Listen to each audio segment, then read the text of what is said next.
tucked away beside the main highway in Plimmerton, just north of New Zealand's capital Wellington, is a collection that not many people know about. In fact, it's the largest private collection of mainline steam locomotives in the world, and it's the achievement of one man. Let's take a look around and find out why.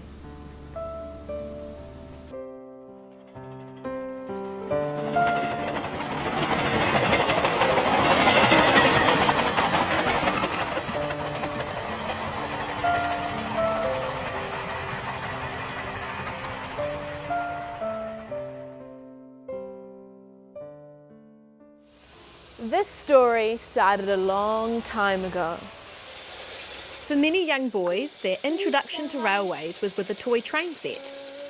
Ian Welch was no exception, receiving his first toy train at the age of 2. Yeah, I think my first recollections of trains, if you like, was my father, when I was 2 years old, bought a Lionel train set. It was Union Pacific yellow. I can vividly, in fact I've still got the model. It's funny how the colour yellow comes into it, because I've been an avid Union Pacific fan all my life. Probably the biggest railway in America. Very innovative railway, always had big engines, and I think it goes back to my boyhood with that first streamlined passenger train running around the Christmas tree at 2 years old. It subsequently came up in life later on, in about probably 96, I think it was. I was over in England and met up with Sir William McAlpine, who resurrected the Flying Scotsman or saved it from America.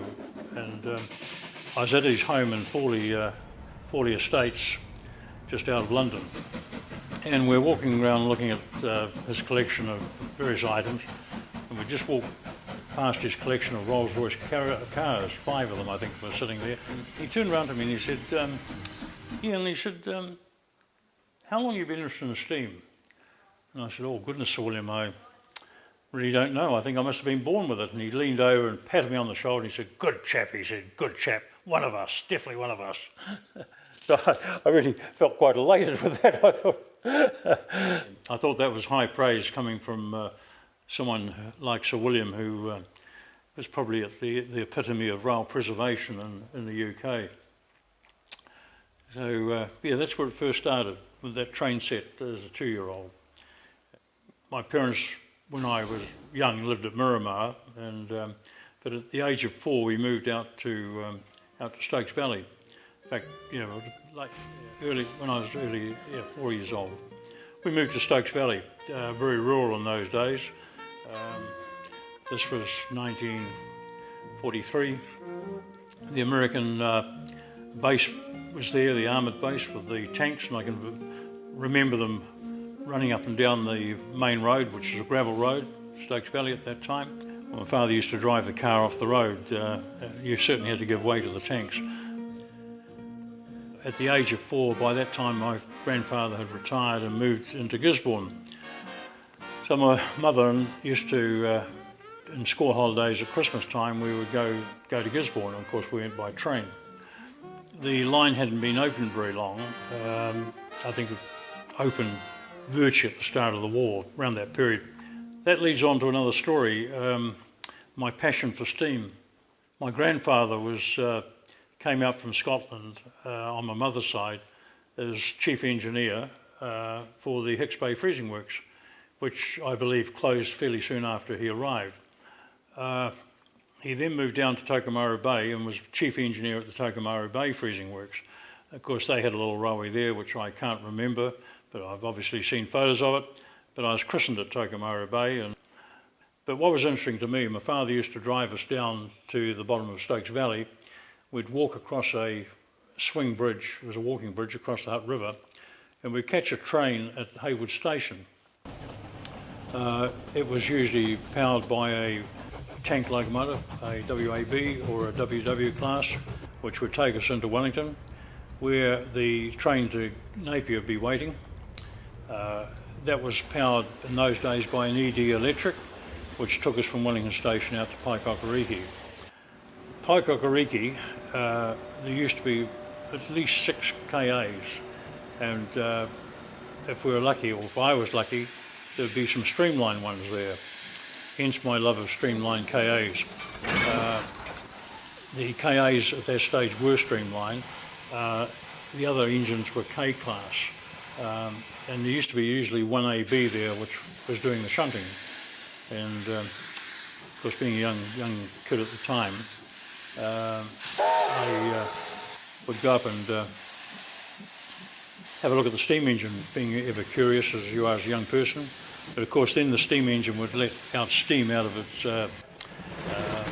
snifters and out of its cylinder cocks. And of course I'd tear away absolutely terrified. And then the fascination would get at me again, and off I'd go up and have another look. And there was tea rooms at Paikakariki. One normally stopped while my mother got a cup of tea and a drink for me, and the next thing we're off behind these magnificent streamlined KAs to Napier. This was in a period when train travel was the main way of getting around in New Zealand. And of course it had the added benefit of seeing the countryside, especially during holiday periods. So this was 2 school holidays, I think May and August were the 2 school holidays, and of course often at Christmas time. So I did a lot of travelling behind steam, behind KAs, from Wellington to Napier, and then a smaller engine would take over, normally an AB and an A, or 2 ABs, usually double heading, because there's normally 14 cars on the train, may have been more. And these were the old wooden cars with the balconies. And they were good. You could open the windows, and you were allowed to stand out on the balconies, and you got a great view, particularly going over the Mohoka Viaduct all the way to Gisborne. Very, very scenic route.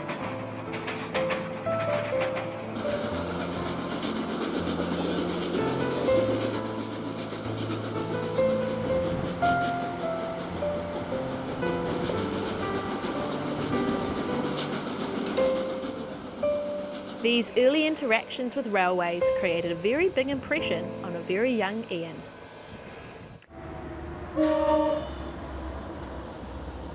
These depot buildings represent a lifetime of achievement. But of course, they were shaped by many influences early on.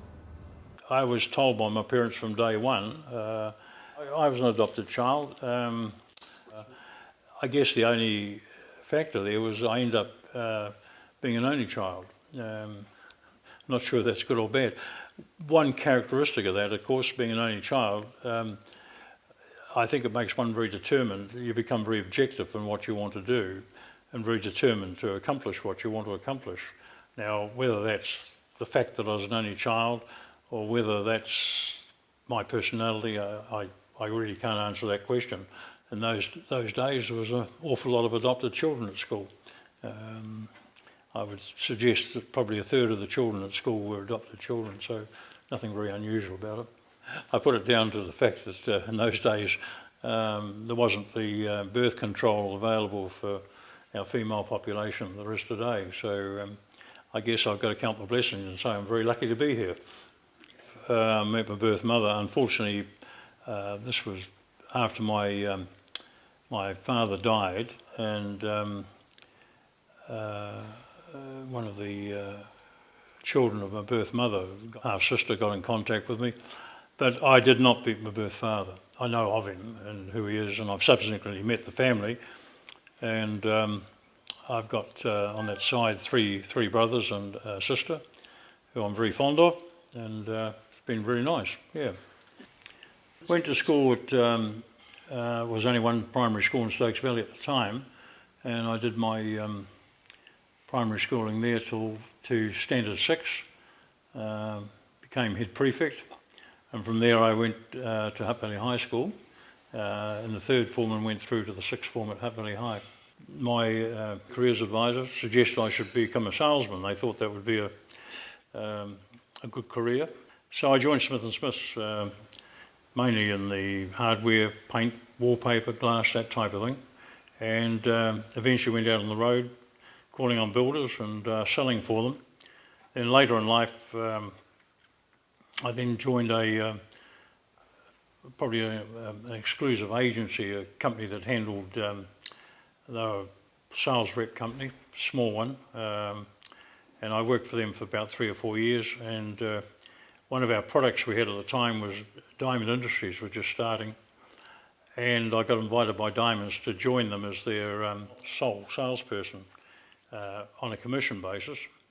I think the first year I earned too much commission, so they decided they'd better put me on a salary.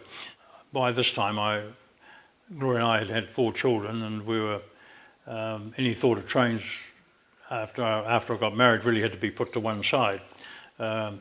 Establishing a home and a family was more important.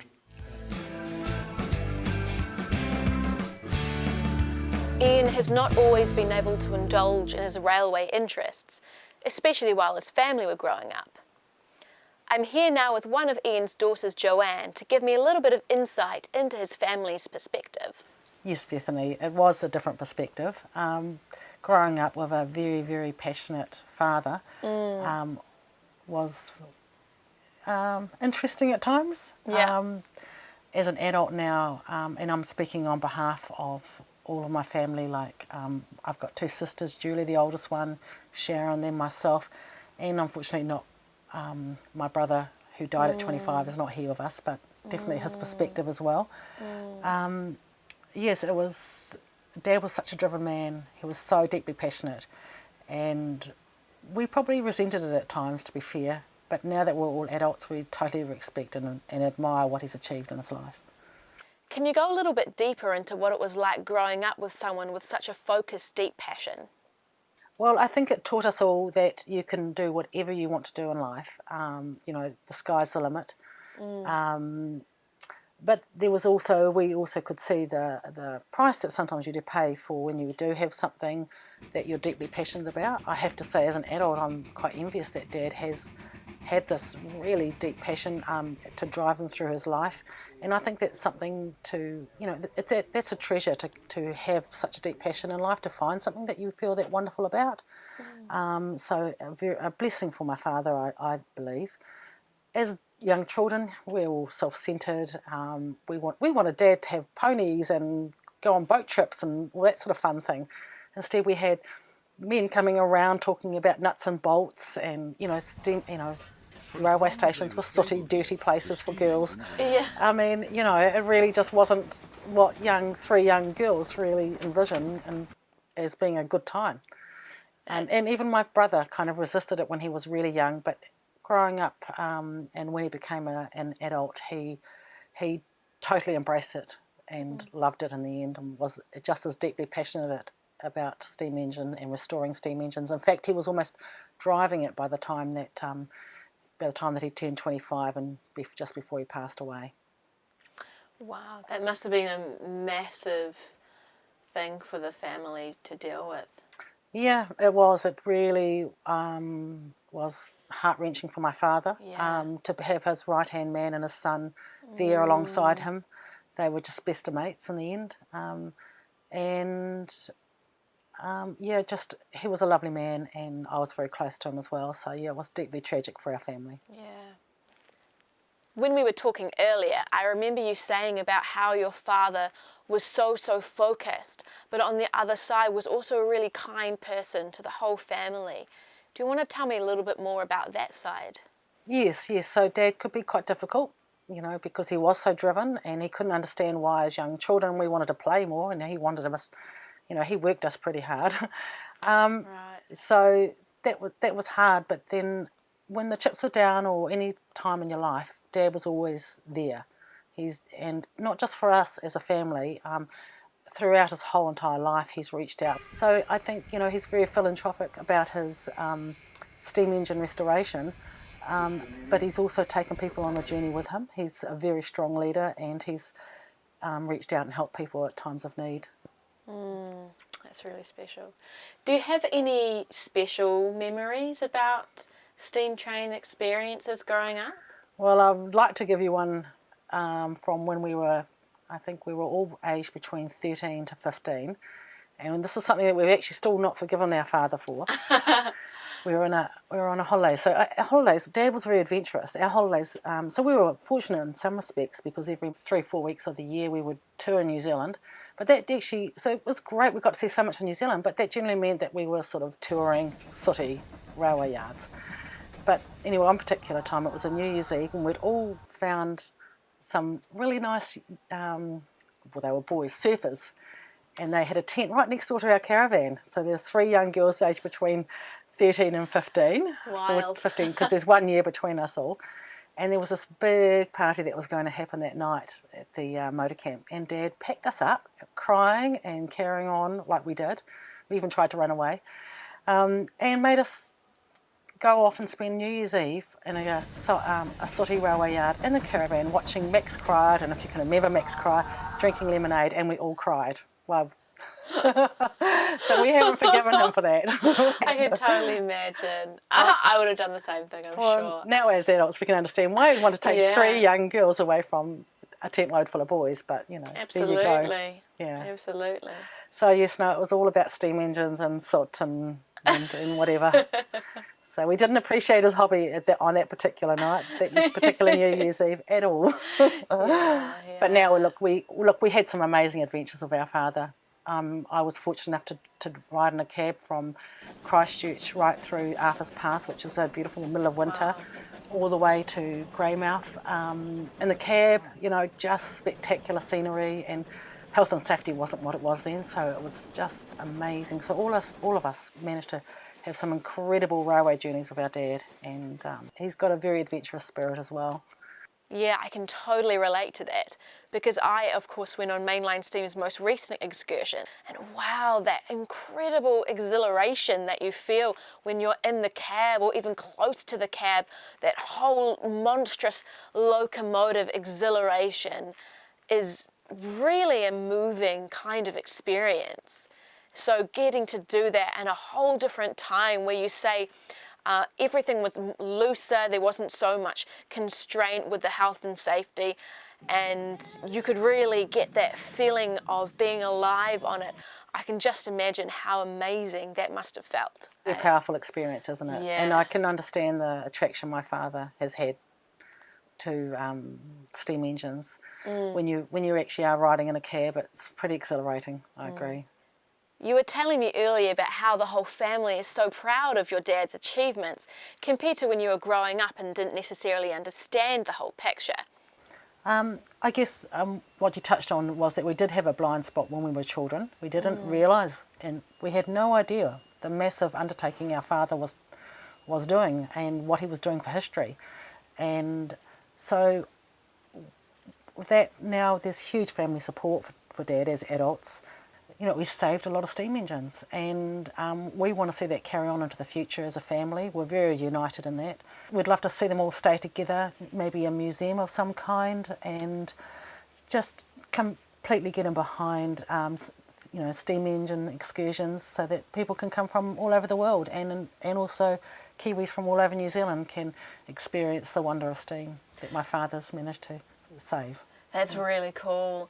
I can totally imagine, because it's a lot of the achievement is in the wonder of the restoration, keeping something going that could have just been historic. So I think, you know, creating a museum around it and trying to bring in more audience is a really great vision.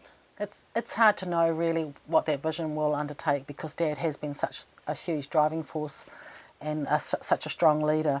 I guess we're just so supportive of it. How that will play out, I have no idea, but I really hope that it carries on in a very positive way for New Zealand. Absolutely. Well, thank you so much for giving so much insight into your family perspective. Really appreciate it. Thanks, Joanne. Thank you for allowing our family to have some input. Ian's fascination with steam was reawoken when New Zealand Railways started to replace their ageing steam locomotives with diesels. Well, Mainline Steam, I guess the genesis of where it started was back in 1969 when then New Zealand Railways were getting rid of steam.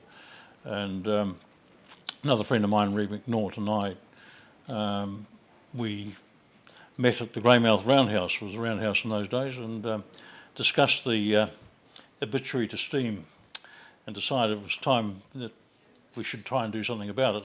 Reed's the editor of Railfan magazine. He was doing a PhD at Victoria University at the time I met him. But I met him in 1970, I think it was. In 1969, I went up behind another last steam train. This was KB 968. By that time, I'd got the bug for. I'd obviously always been keen on steam, but I'd never been married.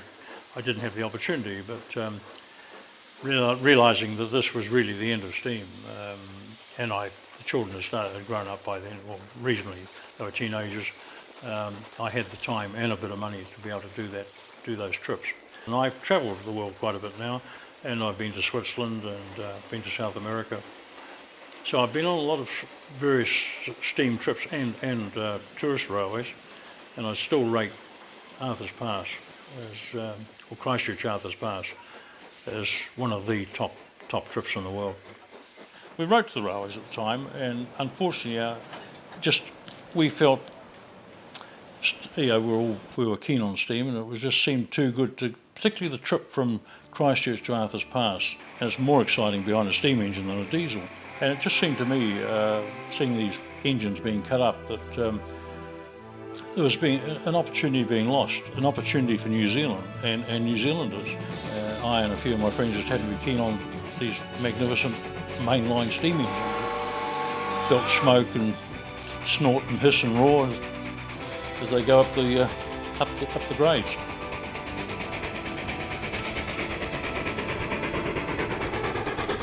Ian's growing enthusiasm was exemplified in a short national film unit production made in 1967.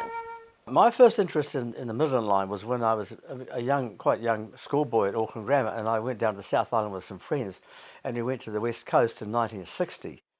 And we travelled across the Midland Line on the Greymouth Express, a holiday relief express at that time. And I first came across the KBs actually waiting in the sidings, and we went past them. I thought these huge engines, they were very impressive. And I'd seen some movies that Dawson Wilkinson had taken. He'd been down there in the late 50s and started filming these things. And later on, when I joined the National Film Unit, one of the first assignments that I got, my first location job, was as a director to make the movie KB Country in August 1967 for the pictorial parades. There was a 10-minute black and white film, and we spent 3 weeks making that. It really had to be done then or never, because the KBs were probably not going to last much longer, as these locomotives belonged there. They fitted there. They were elemental machines.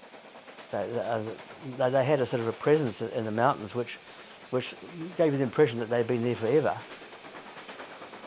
The movie turned out to be very successful, partly because Brian Cross, who was a top cameraman, got right in amongst all the action and with the telephoto lens, and also we did tracking shots through the Broken River Gorge ahead of a KB on a jigger, and did all sorts of crazy things which people would never be able to do today.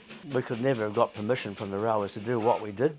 By the time we'd shot it, that was the old principle, was to shoot now and answer questions later. We didn't go and get permission.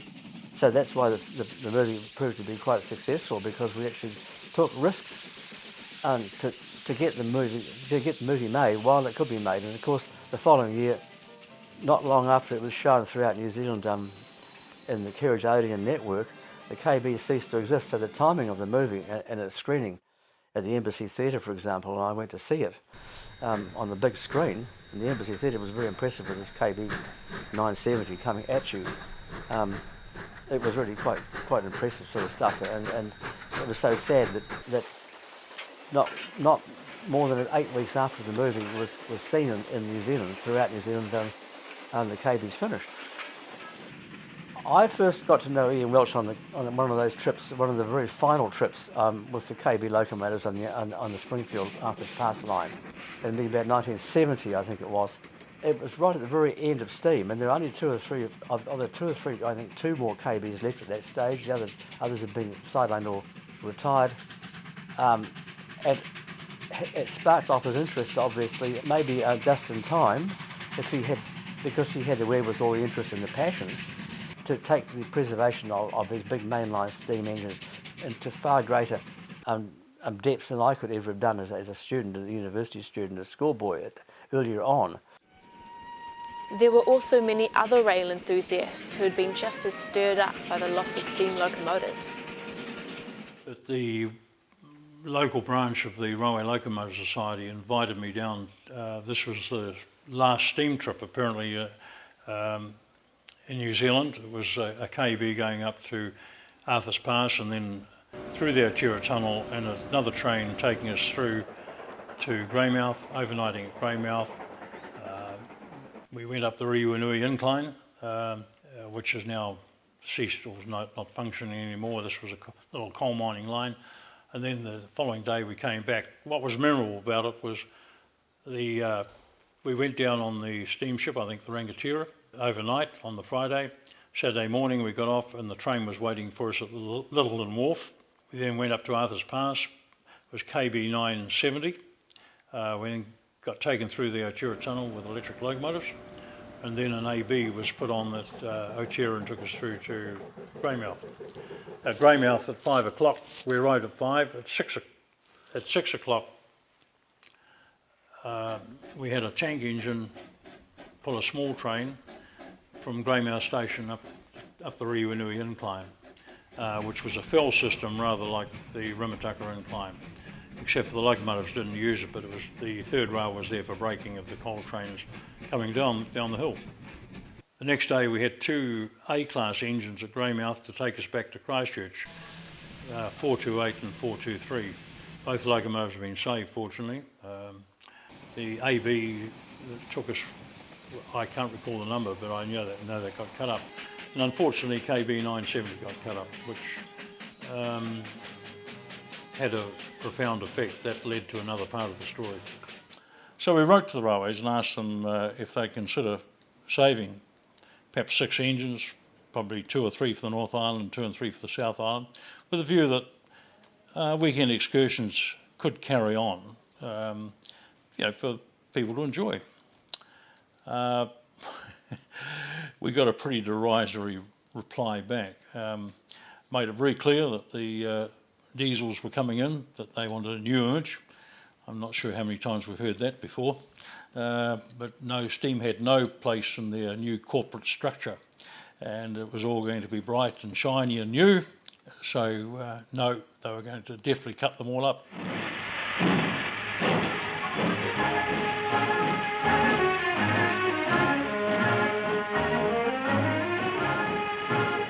One of the last batch of 110-ton JAs to be built takes her first look at the world outside the workshops. Meanwhile, in England, something new is on the stocks for the New Zealand railways. Heavy diesel electrics, power stations on wheels.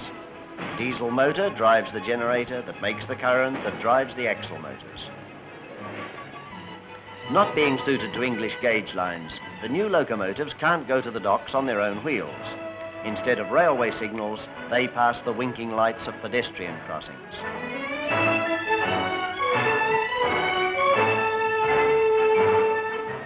Arrived and on test on the main trunk, the first diesel-electric proves itself more powerful than an oil-burning KA and cuts costs by a third.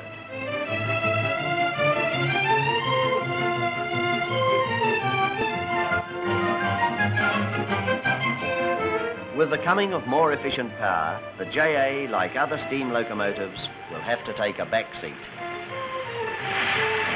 My wife was into small bore rifle shooting. At the time was building a swimming pool at home, and one of the girls said her father was very keen to build a pool and he worked for the railways, could he come and see me and have a talk to me about it? So I said, yeah, no problem at all. So anyway, the chap's name was Bill Hoare, lovely man. He worked in the Chief Mechanical Engineer's office. He was a mechanical engineer. Anyway, he came up and I told him about, I guess, the secrets of building a pool. Building a swimming pool is not straightforward. You're literally building a boat that's just sitting in the ground. After I finished telling him all about the pool, he said to me, I asked him, what do you do in the railways? Oh, he said, I cut up steam, busy at the moment, cutting up steam engines. He said, we've got that many cut up. And I said, oh my God. I said, the very things in life I'm passionate about, and here you are cutting them up. And he said, oh, do you want one? And I said, could I? And he said, oh yeah. Now, of course, bear in mind, I've been talking to Reid about obtaining a steam engine, but it was all talk at that stage. So anyway, so Bill said, yeah, he could allocate one to me, he could get one, as long as we could afford it. because I went to bed that night highly excited that we were going to buy a steam engine. But like a lot of life and reality in life, you wake up in the morning and suddenly you realise it's all very well buying a steam engine, but what are you going to do with it? Where are you going to put it? What responsibilities you're taking on?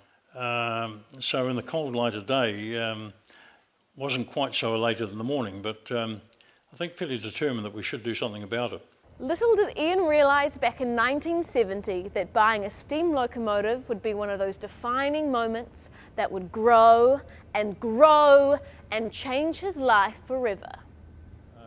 We eventually, after I think 16 years of not having steam, but unfortunate we had a general manager that was very stubborn and determined that there was going to be no steam on the main line. So we're actually, from a Western country point of view, we were the last Western country to actually get steam back on the main line. 16 years, whereas England had a steam ban for about 4 years. The idea of restoring locomotives was already well established in Great Britain, with important projects such as the Tallyllyn Railway Preservation Society in North Wales in 1950. These were the quarries of Bryn Eglwys. Men dug slate here, and they built their buildings of it, and they lived in them for 90 years. And then the slate gave out. Down below, the quarrymen had laid a railway to carry their slate out of the mountains to the sea. When the quarries closed, the Tallyllyn was about to be demolished. But a little band of enthusiasts showed up and objected. "It's too nice to scrap," they said. "Please, couldn't we have it instead?" And they could. An entire railway as a gift. They've been running it ever since, simply for the joy of it. This was followed by the Bluebell Railway in West Sussex in 1960. The future for a country railway line in the heart of Sussex looked bleak. British Railways had just closed the route. The station buildings were due to be pulled down, and the tracks were expected to be ripped up. Without the vision of 4 young students, the chances are demolition might well have happened, with the branch line now long forgotten. Instead, this award-winning line made history. It's credited as the pioneer of one section of the British railway heritage scene, moving preservation from solely narrow gauge to standard gauge railways. Had the UK's first volunteer-run standard gauge line not proven successful, then the 100 or so other standard gauge heritage railways within the British Isles today would probably never have entered preservation. And finally, Alan Pegler got the very first privately owned steam locomotive back onto the main lines of Britain in 1963. By the time Ian was investigating buying his own mainline locomotive, many years had already passed since Alan had first paved the way. The idea of a mainline express locomotive being bought privately to be run on British railways was one that caught the public imagination in a big way. Again and again, Alan Pegler, in his footplate finery, retold the story of how he came to save the lady of his dreams from a fate worse than death, ignominious dismissal to the scrap heap. When I first became interested in steam trains, there was a general feeling amongst the preservation movement that we'd be lucky to get any steam engines saved at that particular time. And there was no expectations that anything would ever get saved for the future, like what you've got with Ian Welch now.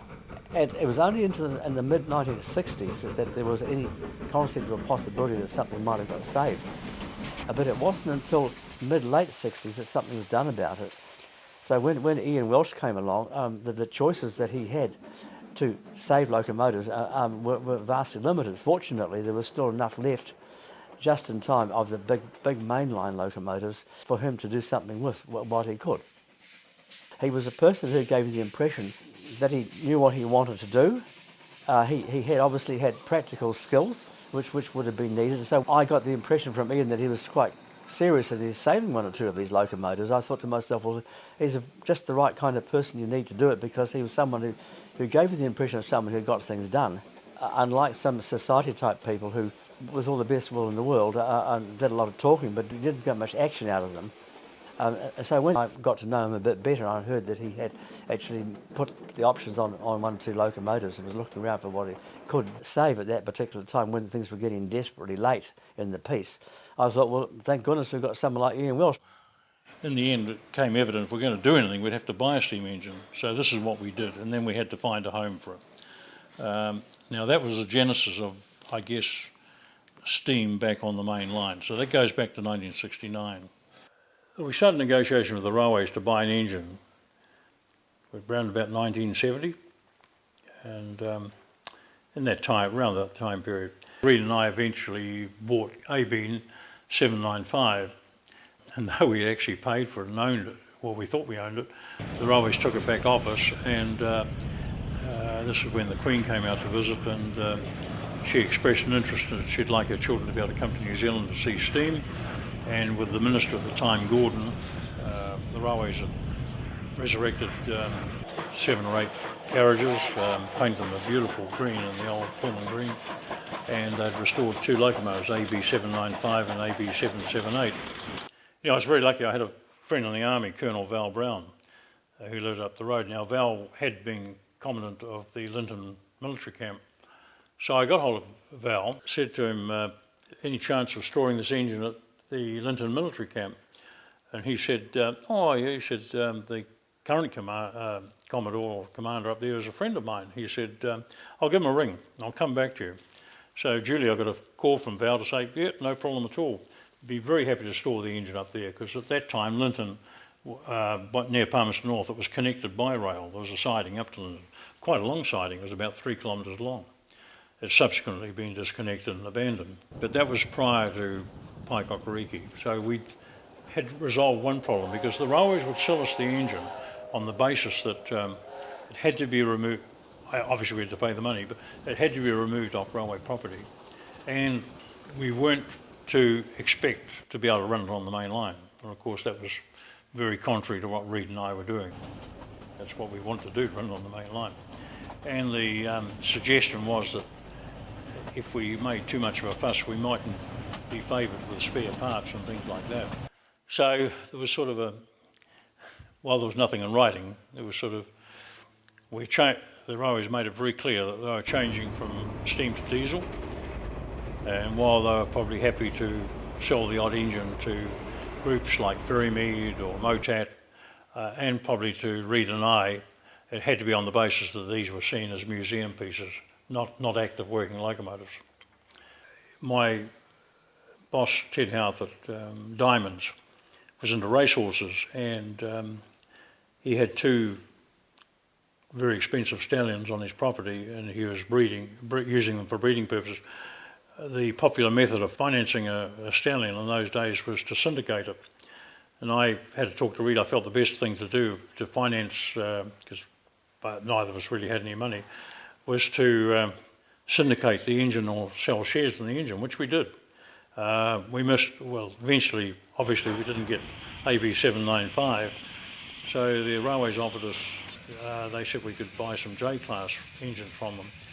Subsequently, after I met Ian, he and Reed McNaught, before that, attempted to buy an AB, which went to the Kingston Flyer instead, so the J's were the ones that were focused on as the most reliable, realistic preservation projects at the time. And between the group of people, I was one of them. There was quite a few of us, about 30 people altogether. We bought the 2 J locomotives.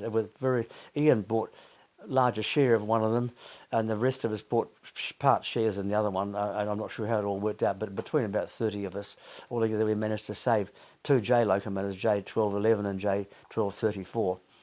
And so various rail fans, particularly around Wellington, I think that everyone put in $50, so that's how we bought it. As a result of having all these shareholders, we decided probably the best vehicle to look after the engine was to actually form a society and build the facilities we needed. And that's where we started Steam Incorporated at Paikokariki. Because obviously you've got an engine, but you need lathes, you need sheds, you need track, you need cranes, there's an awful lot of things you need with it. I guess the society evolved. We actually had a lot of help from Mayor Brown of Pairua, whose son Derek was very keen on what we're doing. and Mayor Brown was in the railways at the time. He suggested Paikokariki, vacant land out there not being used, and he thought it might be a good venue. Reed and I liked the idea, and that's really how Paikok came about. Well, by the time we got there, it was a greenfield site. The old depot had been pulled down. All that remained at Paikok was a few sidings and the turntable. So we started off from scratch. We managed to resurrect a couple of water vats from around the country up in the North Island, and brought them back to Paikokariki and resurrected them, and started to build a shed, and which is there today. They were demolishing a shed at the hut shops, which had beautiful wooden trusses in it, and so these were made available to us literally for dismantling and taking away. And for columns, we used railway irons. Yeah, I learned the art of welding. One had to use low hydrogen rods because rails have got a lot of carbon in them. They don't weld. They don't structurally weld very well. In fact, they don't. But so we ordered cleats on these rails to form the girts, to put the purlins on to hold the wall cladding. It must have been successful because the shed's still there today and all the cladding's still on it, so it can't be all bad. We had a lot of help in those days. Quite a lot of people were very keen about the idea of re-establishing Paikokariki, and I can't recall who did it, but we did have design people in our team. But with the help of all the volunteers and a lot of enthusiasm, within roughly from 1970 to 1975, we laid all that track up there. We built a shed. We were working on engines and acquiring carriages, so a lot of work went on at a fairly intense rate. I've always liked Ks and KAs. Put 942, I think, in about 1970. That's when we were forming Steam Incorporated, and the late Derek Brown helped me there. So Derek and I went down, and I was very keen to get a K rather than a KA. And Derek knew a lot more about it than I did. He persuaded me that KA 942 was the engine to get.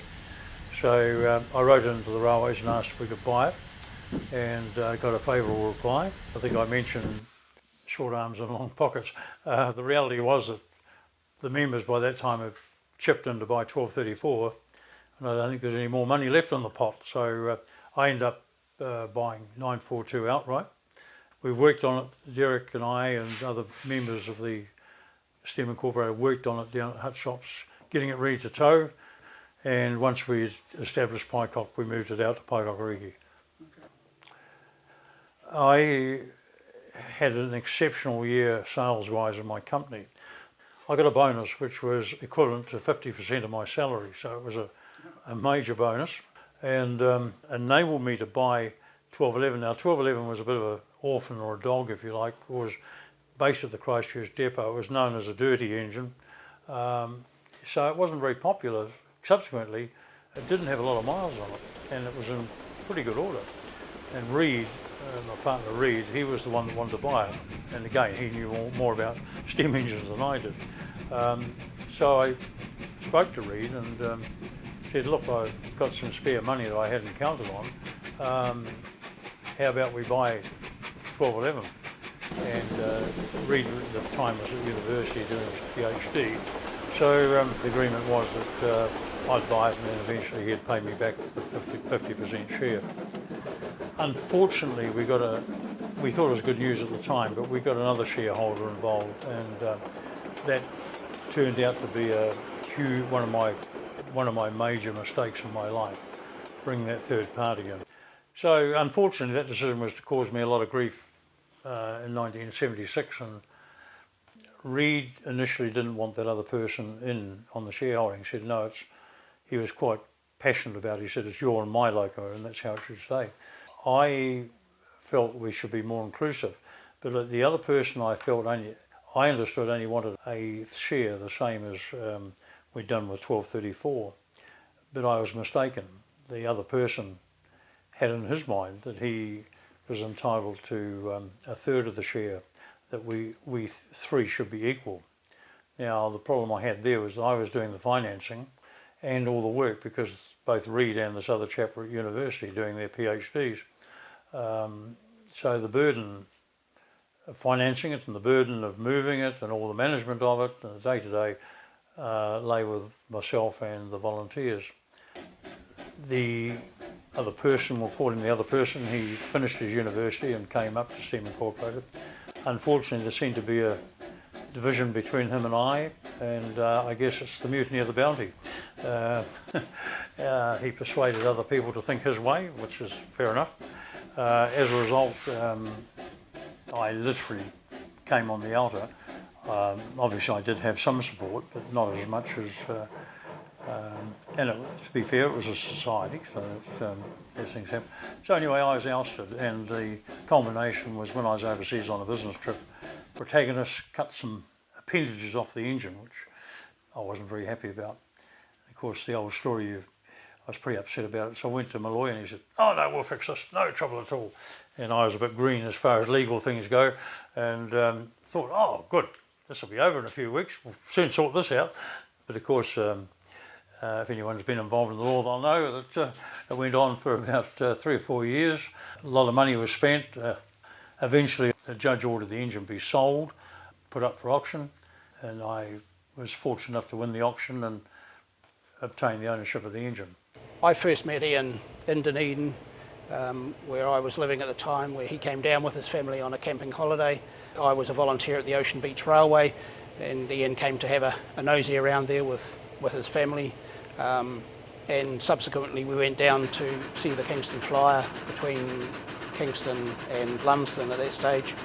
Then obviously I saw Ian on and off over the time when I came to Wellington, or he came down that way. I called in at the Ocean Beach Railway and I met up with Graham and another chap, Alan Campbell.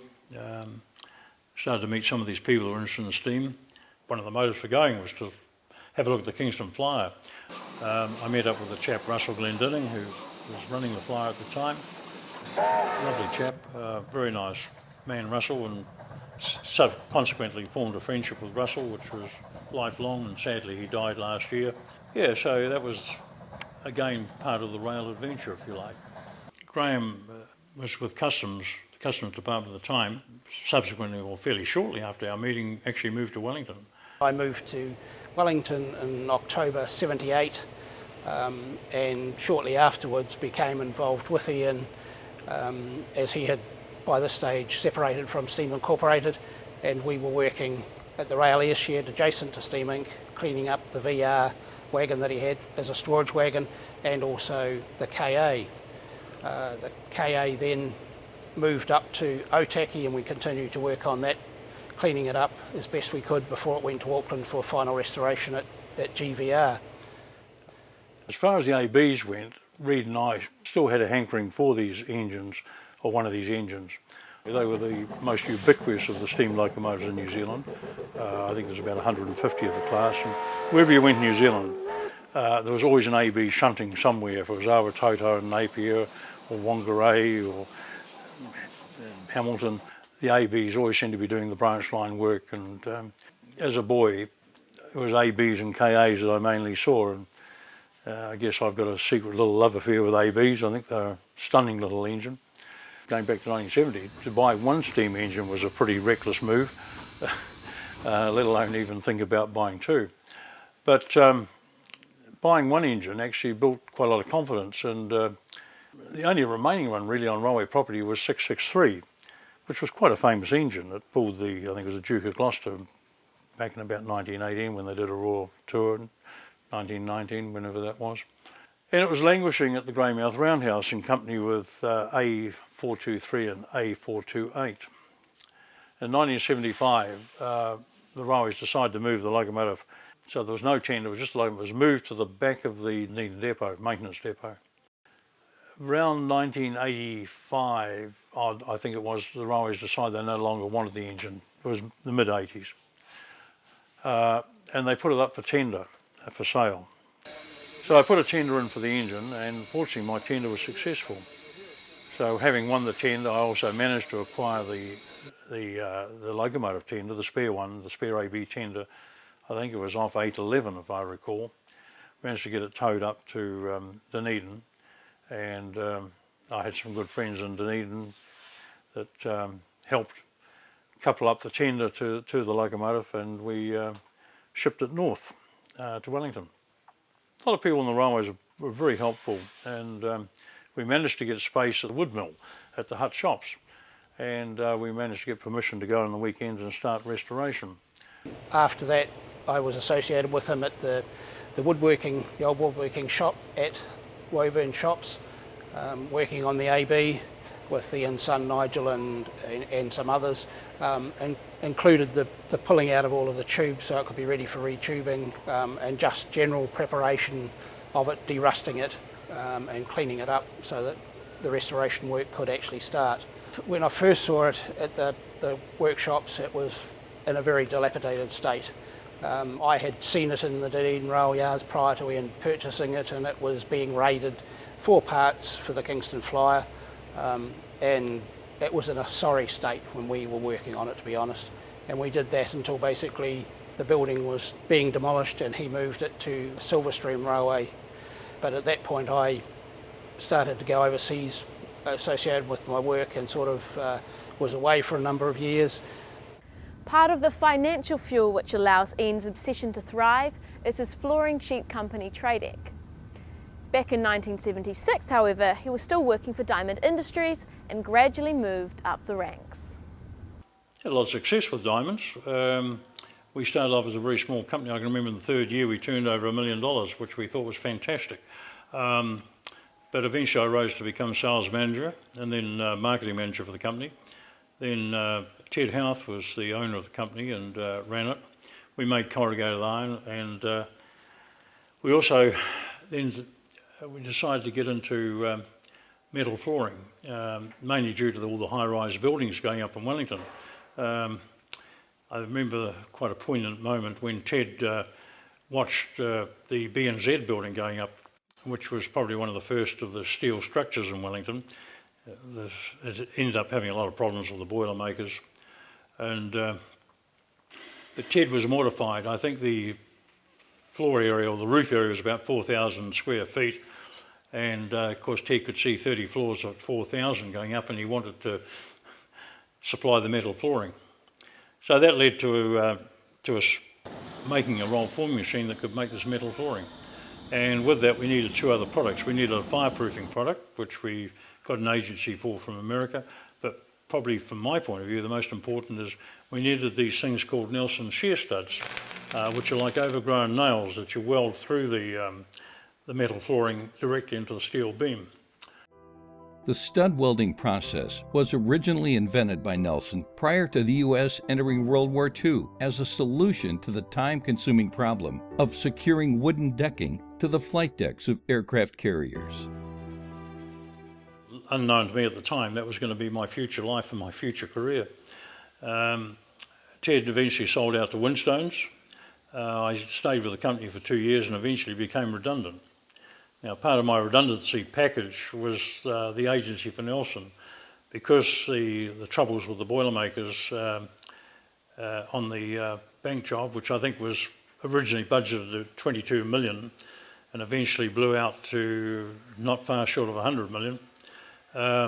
Winstone just didn't want the agency for the Nelson shear studs. So they gave all the welders and the generators and all the equipment. That was part of my redundancy package, and so I took it on. I left Diamonds in 1976. The first 2 years I struggled. I took part-time work to keep us going. Gloria, at the time, my wife, was a real estate agent, and I think she was earning about 5 times the amount or 6 times the amount of money I was. So I struggled on. After 2 years, I was almost at the point of calling it a day. I had been, ironically, I'd been offered by a couple of office supply companies top selling jobs with them, where I would have doubled the salary I'd been earning with Diamonds, and in those days that was good money. And anyway, after 2 years I was almost going to give it away and get a regular selling job, and I got a ring from a guy in or an American chap up in Taranaki. This was the time of, I think, big projects, and this was the Methanex plant, or methanol plant. It was about the first one off the block with these. Later, as you may recall, there was the gas-to-gasoline plant up at Motunui, and then the New Zealand steel mill and the refinery up at Whangarei, which I was involved in all of these. Going back to this particular day, I got a ring from this American chap and he said, "Say, are you the Nelson stud welding man?" And I said, "Yes, I am." He said, "Oh, we've got a little job up here in the Taranaki." He said, "It's fairly small." He said, "I'm not sure whether you're interested," but he said, "We rate your company in America very highly, and if you're half as good as what they are in America, I'd be delighted to do business with you." And I said, "Oh, I'm sure we can help you." I said, "What is it?" He said, "Well, we've got some refractory anchors to weld on these reformers." Well, firstly, I didn't know what a reformer was. Certainly, I had no idea what a refractory anchor was. So I said, "Well, how many involved?" He said, "Oh, it's only a small order." He said, "The first batch will be 500,000. Well, I almost fell over because at that time we were selling studs or shear connectors by the 100, maybe 1,000 or 2,000, but certainly nothing like 500,000. So that night I rang America and spoke to the chap I'd had a lot of dealings with over there, and he told me what a refractory anchor was, that he could sell them to me, told me what markup to put on them, told me what I should be charging to weld them, what I needed to, in other words, an awful lot of information. So the next day I was able to go back to this American chap and say, "Yep, we can do that, no problem." So then the journey began. One of the traps, of course, is a thing called provisional tax. So I hadn't been really making any money at that stage. So anyway, in the first year, not only did I, after the first year of doing this contract and subsequently further contracts, not only did I have to find tax for that year, but I had to find the provisional, which was double the tax that I had to pay. It amounted to a brand new Porsche. Now, I didn't have anything like that in cash. So suddenly, on paper I was earning an awful lot of money, but I certainly didn't have the money to pay my tax. And anyway, very fortunately the bank helped me out, and the cash flows improved and I was able to plough through it. So that's really how it all started. When I had that parting of the ways with Steam Incorporated, my father was keen on live steam and so was I. So we had the, when I say live steam, these were the miniature models that you can ride on or ride in on 7 1/4 inch gauge track. Nigel, I think at that stage, he was a teenager, and so we used to go around the model tracks and he came with me and he was quite keen on these steam engines. He also obviously was involved with me with the big ones. By that time we had them stored at Otaki. He took on a plumbing apprenticeship, and when he finished his apprenticeship, I think probably by this time he was about 20, I was establishing myself in business because, bear in mind, 1976, I started my own business, and that was the time when parted ways with Steam Incorporated. So really my emphasis on getting the business established and becoming successful both well, financially and in other ways. I really had put my large engines to one side. And Nigel went over to England and he spent quite a bit of time with some of the preservation people in England. He saw what they were doing because they were leading the world at that stage, restoring locomotives and running them. And he came back very, very excited, and he said, "Come on, Dad, we've got to get these steam engines going." And I said, "Oh, not really. Can't do that at this stage, Nigel."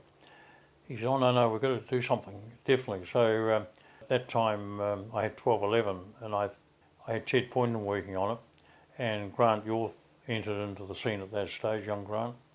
And anyway, we leased part of the old goods shed down at in the West Yard, I think, at Auckland. And we started working on 1211 and restoring it. And from there we moved it up to the Bay of Islands to run at the Bay of Islands. And we did that for a season up there. And then it came back and went to Glenbrook. I think we ran it at Glenbrook. We decided to streamline, put 1211 back to its original streamlining, how it came out from North British in 1939. So Nigel said, "Look, Dad, I'll give up my job if you just support me with a vehicle and food and board and that type of thing."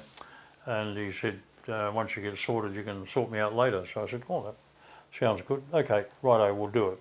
So I think for 2 or 3 years, Nigel worked hard on 1211 again with Ted Poynton, and we restored the engine for mainline standards and streamlined it.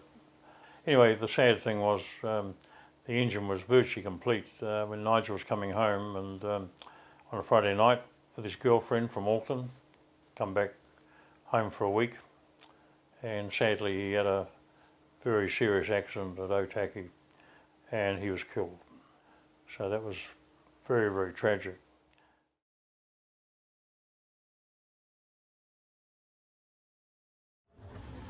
And then we got invited to, through circumstances, to take it down to Ferrymead 125. It wasn't until I got up to Arthur's, going on that trip to Arthur's Pass, and I was north of Springfield, heading into country that Nigel and I both loved.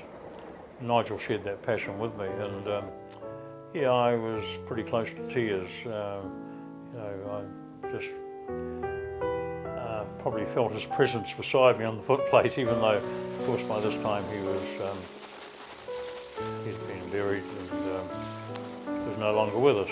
But yeah, it was very raw and a very emotional time to think something we'd both worked on. And sadly, I was enjoying it on my own without him. Well, I have to say both my father and my son were very supportive and passionate about saving these engines and seeing them back on the main line. So I guess it's, yeah, that's always at the back of my mind. I guess it's a course that's been set, and you know, I guess once you start these things, you stick with them. Yeah. This locomotive is getting ready to go on a trip in 2 days' time.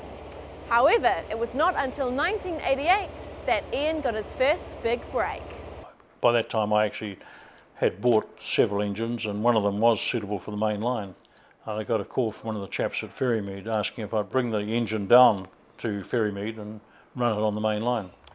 In October 1988, special trains ran to celebrate 125 years of railways in New Zealand. And steam was to the fore.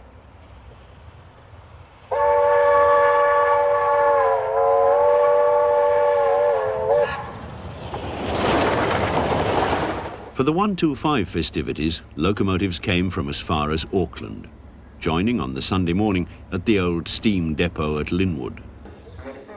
J1211 is very much a product of her time. Evolving from the Art Deco period, along with Hudson's on the 20th Century Limited and Gresley A4s on the Flying Scotsman, this was true industrial art. Here, the American influence prevailed via the New Haven Railroad and the design of Otto Kuhler, which inspired these bullet-nosed beauties of 1939. Steam on Parade was made quite late in our career at the film unit. It was made not long before the film unit got shut down and sold off for the song. In 1988, when the railways were celebrating 125 years of existence, they ran an excursion again back down the middle of the line with the JA1250 and J1211, which had been streamlined by that time.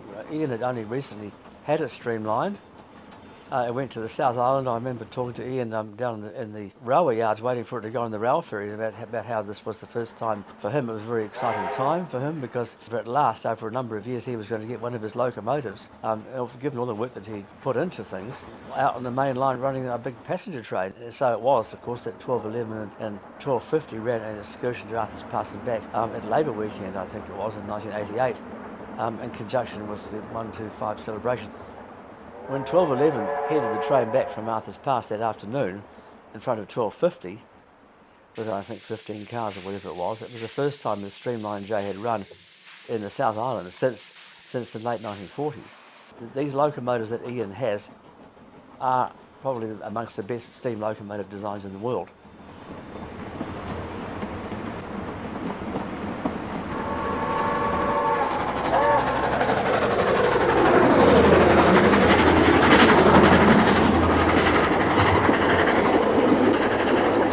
So when we alerted to the producer to the fact that these steam trains were going to run Ian's locomotive with JA1250, we're going to run an excursion to Arthur's Pass, the producers with the marketing division said, oh, let's make a movie about it, we might be able to make some money. That's how and why it was made. It's ironical that we made a steam train movie because it was commercial. So as a result of that, and meeting Alan Campbell, Alan Hamilton, Grant Yorth, Ian Mackay, names sort of reel off, we decided that we should form Mainline Steam, and it's now a trust, it's a heritage trust. Reid and I started Steam Incorporated. It seemed to be the right vehicle for restoring steam engines. There's virgin ground for us. We'd never been there before, obviously. Having sort of looked at both sides of the coin, I think it's absolutely the wrong vehicle. I believe trust's a much better way to go. It takes leadership to make these sort of things happen, and just not one leader, a series of leaders. And the beauty of trusts is that you have 3 or 4 or 5 people of like minds, and they become the leaders of the trust, and they will push it forward. Whereas in a society, it's a popular vote, and that may be fine, but it sounds good in theory, but in practice, what I've seen in society is all they do is spend their time fighting and squabbling. The sort of person I am, a society like Steam Incorporated would have been very limiting for me. So in hindsight, it actually worked out for the best, and it's allowed me to develop Mainline Steam with the help of other people, including yourself. I must acknowledge that. I mean, no one person can do this sort of thing. Yeah, very comfortable with Mainline Steam, and Mainline Steam is very successful. And so sometimes these things at the time you think they're a bit of a disaster, they turn out for the best. Ian's success with his steam locomotives subsequently was not so much as a member of a society. He would belong to societies and he worked quite well with people, but when it ultimately came to the point of getting things done, and it was a question of getting stuck in doing things, and hard yakka and money, all the sort of things, and society kind of people didn't sort of click with Ian. Ian has made a success of what he's done with his locomotives because he's been able to successfully join the professional with the amateur world. He's been able to contain and marry together with a successful industrial business. There's been many societies in New Zealand who've achieved great things with locomotives, but they've done it in a different way. And it's not Ian's way. And that's fine, they're both different ways of doing things, but Ian has found a way of doing things which is unique. We all share the same dream. You know, that's, bear in mind, this is big machinery, big cost, big effort, and yeah, it can be very hard on you. And I guess sometimes I can be a little outspoken. We share the dream and we try and climb the mountain together. That's what we try and do. If I was in England and say own one locomotive, like Flying Scotsman, I'd be famous. Unfortunate if you're successful, there's always people who will knock you. I think that's the tall poppy syndrome. So, but I think in New Zealand you just got to accept that if you are successful, most people applaud your efforts and your work, but there's always those in society that got to put you down. Yeah. It's driven by passion, you know, and we all have things in life that we want to achieve and that we're passionate about. And obviously we've got to do a lot of drudgery things to get there. We've probably got to try and build wealth, we've got families, home. And like anything in life, it's like eating a nice meal, but afterwards you've got to do the dishes. So I think it's just where your passion lies, and I've been fortunate enough to be able to indulge in that passion, if you like. It depends where you want to confine your energies. What does annoy me, I know some very intelligent people. One guy in particular lives in an ivory tower, and I think to myself, what a waste. Highly intelligent man, an engineer, lives in an ivory tower. This was well before Ian started to build his own depot right here. Prior to 1993, Ian had to rely heavily on the generosity of others to store his 2 Wellington locos. At the end, we actually moved the engine out of the hut shops after about a 5-year period, and we went to Silverstream and virtually finished it. Well, we did finish the restoration of Silverstream. I'm very grateful to the Silverstream Railway for the help that they gave in getting it going. The only good thing on the engine was the inner firebox. That's all I could say. Everything else was terrible. We took the opportunity at the time to convert it to roller bearings. We put roller bearings right through apart from the main drivers, and we also converted the engine from coal-fired to oil-fired. In early 1993, newly joined trust members Graham Moffat and Richard Head purchased this DJ diesel right here from New Zealand Railways. And of course, like Ian, they needed to find somewhere to put it. They arranged a lease on a disused and decrepit goods shed in Upper Hutt, which they ended up transferring to Ian, who had the means to renovate it. This was Ian's first depot in Wellington, which housed his steam loco AB663 4 years later. We had to take it up by truck. There was no rail access to Silverstream. It had its challenges, but rebuilding the AB was a huge challenge. I don't think I'd like to take it on again. We did about 3 or 4 trips almost in succession once we got it going. That was the day that they went to welcome the new millennium, the millennium trip. Yeah, Beach Loop. We at 5 a.m. in the morning we put on a breakfast. Yeah, that was quite a memorial, wasn't it? And we took the AB up there and had the AB. Yeah, we've done some great things with that AB. When I was living in Huntly as a boy, I used to sit at college and the railway line from the mines used to run next door, and I would always stare out the window watching the BBs struggle up onto the Huntly Bridge with a load of coal. And I can remember to this day my teacher saying, "Don't look out the window, it'll get you nowhere." But I guess the last laugh was on me in my future years as an engineman with New Zealand Rail. I started in Frankton as a cleaner on the 18th of September 1961. For my boiler ticket I went into a class. A boiler was broken down into its components and how those components worked in relation to the steam engine. After I had passed my steam ticket, I was put on to boiler duties in Frankton, where we would look after anything between 9 and 10 boilers a night. Our job was to care for boilers that were in steam, light up, and care for boilers that were in steam, waiting to go into service on whatever duties they were to perform. The reason we had to sit and get a steam ticket, we had to know the boiler, we had to know what to look for. There are a number of safety aspects which we look for before lighting an engine up. We have a safety valve built into all steam locomotives to protect the boiler from overpressure and the possibility of boiler explosion. So after I'd been a cleaner for 9 months, I sat my fireman's ticket, or that for a loco trainee assistant as we were known.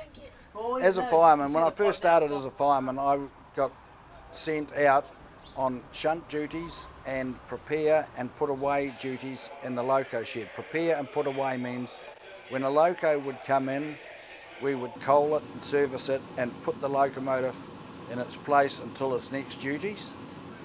It was quite a challenging job, and a job I really loved, especially with a steam engine, because until you have been on the lead engine with 2 massive steam engines pounding their way and talking to you in the middle of the night is something to hear and actually see and feel. They were really, I suppose you could say, like poetry in motion, and it was something to behold.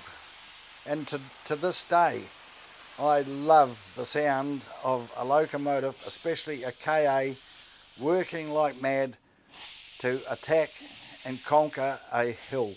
After I left the railways in 1975, I joined the fire service in Wellington and moved to Upper Hutt. I there became involved with Mainline Steam and met for the first time Ian Welch, who absolutely fascinated me with his dedication to steam locomotives and railway working. I found Ian to be a great person. I'd heard many things about Ian which were very, very unfounded. I found working for Ian in the Upper Hutt old goods shed with AB663 quite fascinating, because I was allowed to do more as a volunteer for his organisation than I could do in my time on the railways. As I said, by the time I came back, Ian had established this Plympton depot. I then became involved as a volunteer, and I had the intention of semi-retiring. My wife had other ideas. And at that point Ian offered me a job helping with his business, Nelson Stud Welding, Tradeck New Zealand, laying composite floors and stud welding around the place. Stud welding is a method of construction, particularly in commercial buildings, where we use shear studs, and these studs are like bolts, if you like, and they are welded to the beams which form part of the flooring, and Tradeck is laid as the formwork, if you like, and it allows the whole building to be structurally tied into the frame, the steel framework, the stud welding. The Tradeck the product that we lay is like long roof iron, and it is laid as the formwork on which concrete is then poured, and they're welded through the tin, through the Tradeck, onto the steel beam so that it forms a rigid tie into the whole structure. I've worked at that for a number of years now, and basically become the Wellington manager for Nelson Stud here at the moment. Unfortunately, the assistance that Ian needed from New Zealand Railways has not always been forthcoming. However, there have been some within the Railways organisation who have empathised with Ian's cause. I started off in the civil side of railways in Dunedin. I got a job there. I qualified NZCE and went across and got a job within the district engineer's office in Dunedin in 1970 something or other too. I was a civil engineer, and so I started off working on the track, stringing curves, small bits of design, supervising buildings, managing building repairs, maintenance, all that sort of thing. I got a transfer to Wellington here. Mechanical branch particularly had a jaundiced view of the private societies. I think the mechanicals saw themselves as the professional group who ran the mechanical side of railways, and the Federation members didn't have that professionalism, and therefore they were seen to be second class, I guess. I enjoy Ian's enthusiasm for getting things done and for his tenaciousness, if you like, of pushing ahead. He can be frustrating as well. He can be... he will try and get things done which the regulations don't permit him to do, and sometimes he needs to be pulled into line for that. But other times you look at it and think, well, why have we got this silly regulation there? Perhaps what he's wanting to do is totally reasonable, and so if we can, let's change the rules a little bit and see if he can do things. He was seen as a thorn. I mean, it was the then mechanical engineers. Bear in mind, I came out of civil, so I wasn't tarred with all the mechanical side, but mechanical engineering really didn't like the private rolling stock. And Ian's passenger cars have been a testy matter.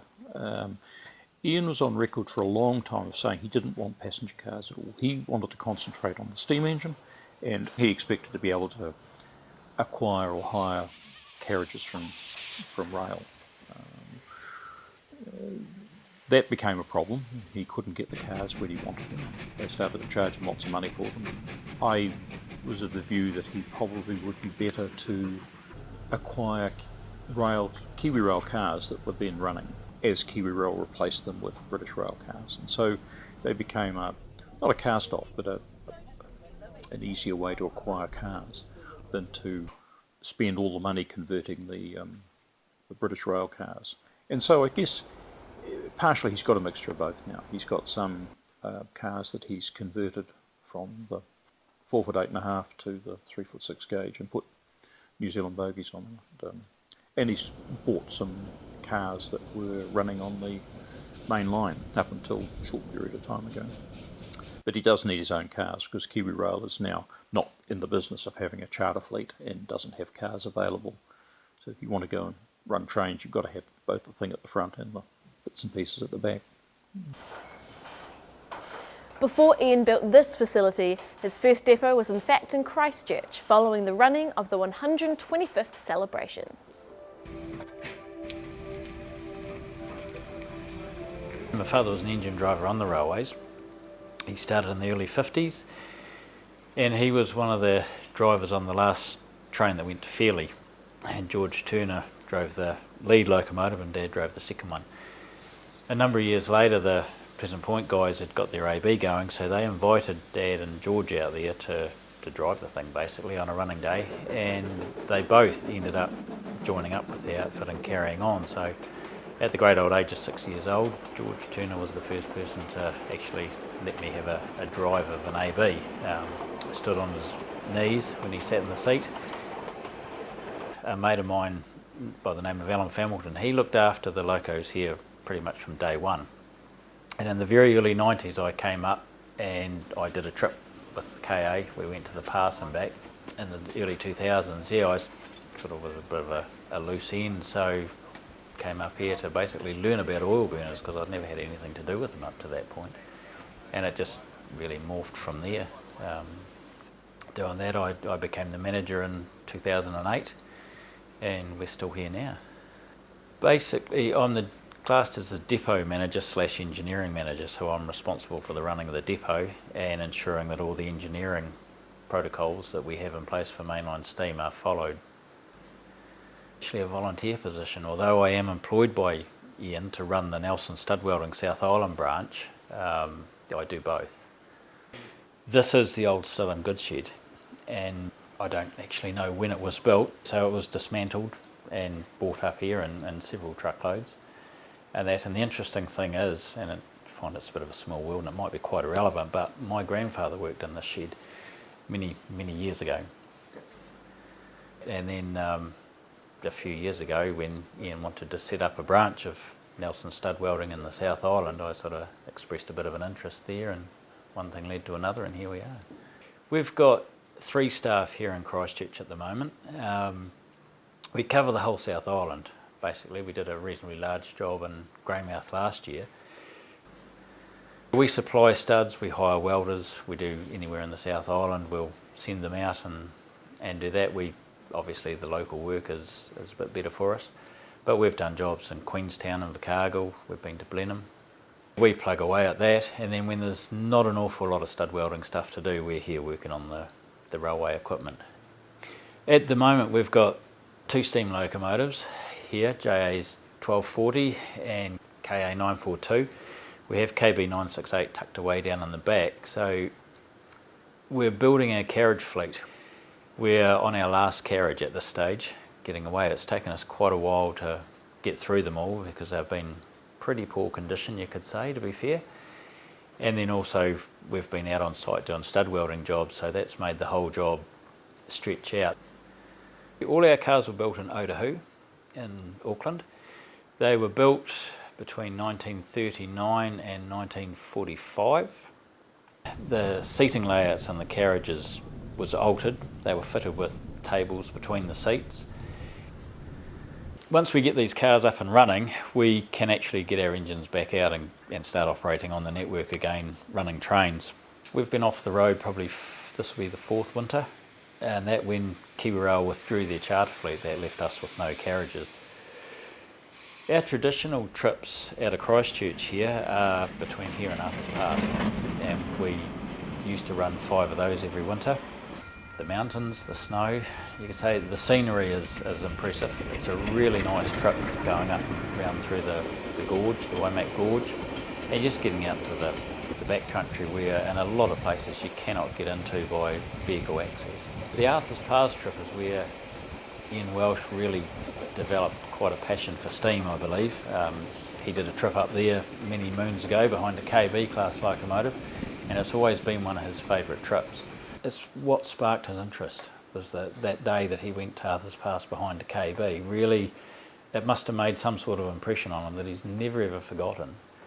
And then to actually be able to get the lease on the locomotive, well, one of the locomotives that he travelled behind, and to be able to bring that back to operational condition and take it up there again, I imagine that's a pretty big driving force behind what he's trying to achieve. So that was the catalyst for going to Arthur's Pass. The public seem to love it, especially when there's a bit of snow on the ground, and it always changes, nothing's ever the same up there. And it's also, for our locomotives and the product that we're trying to sell to the people, you can hear the locomotives working, and the sound of that coming off the hills seems to stir an awful lot of people up. Even after Ian Welch had acquired every possible New Zealand locomotive that was still available, he still wasn't satisfied. So Ian looked to South Africa to broaden his horizons.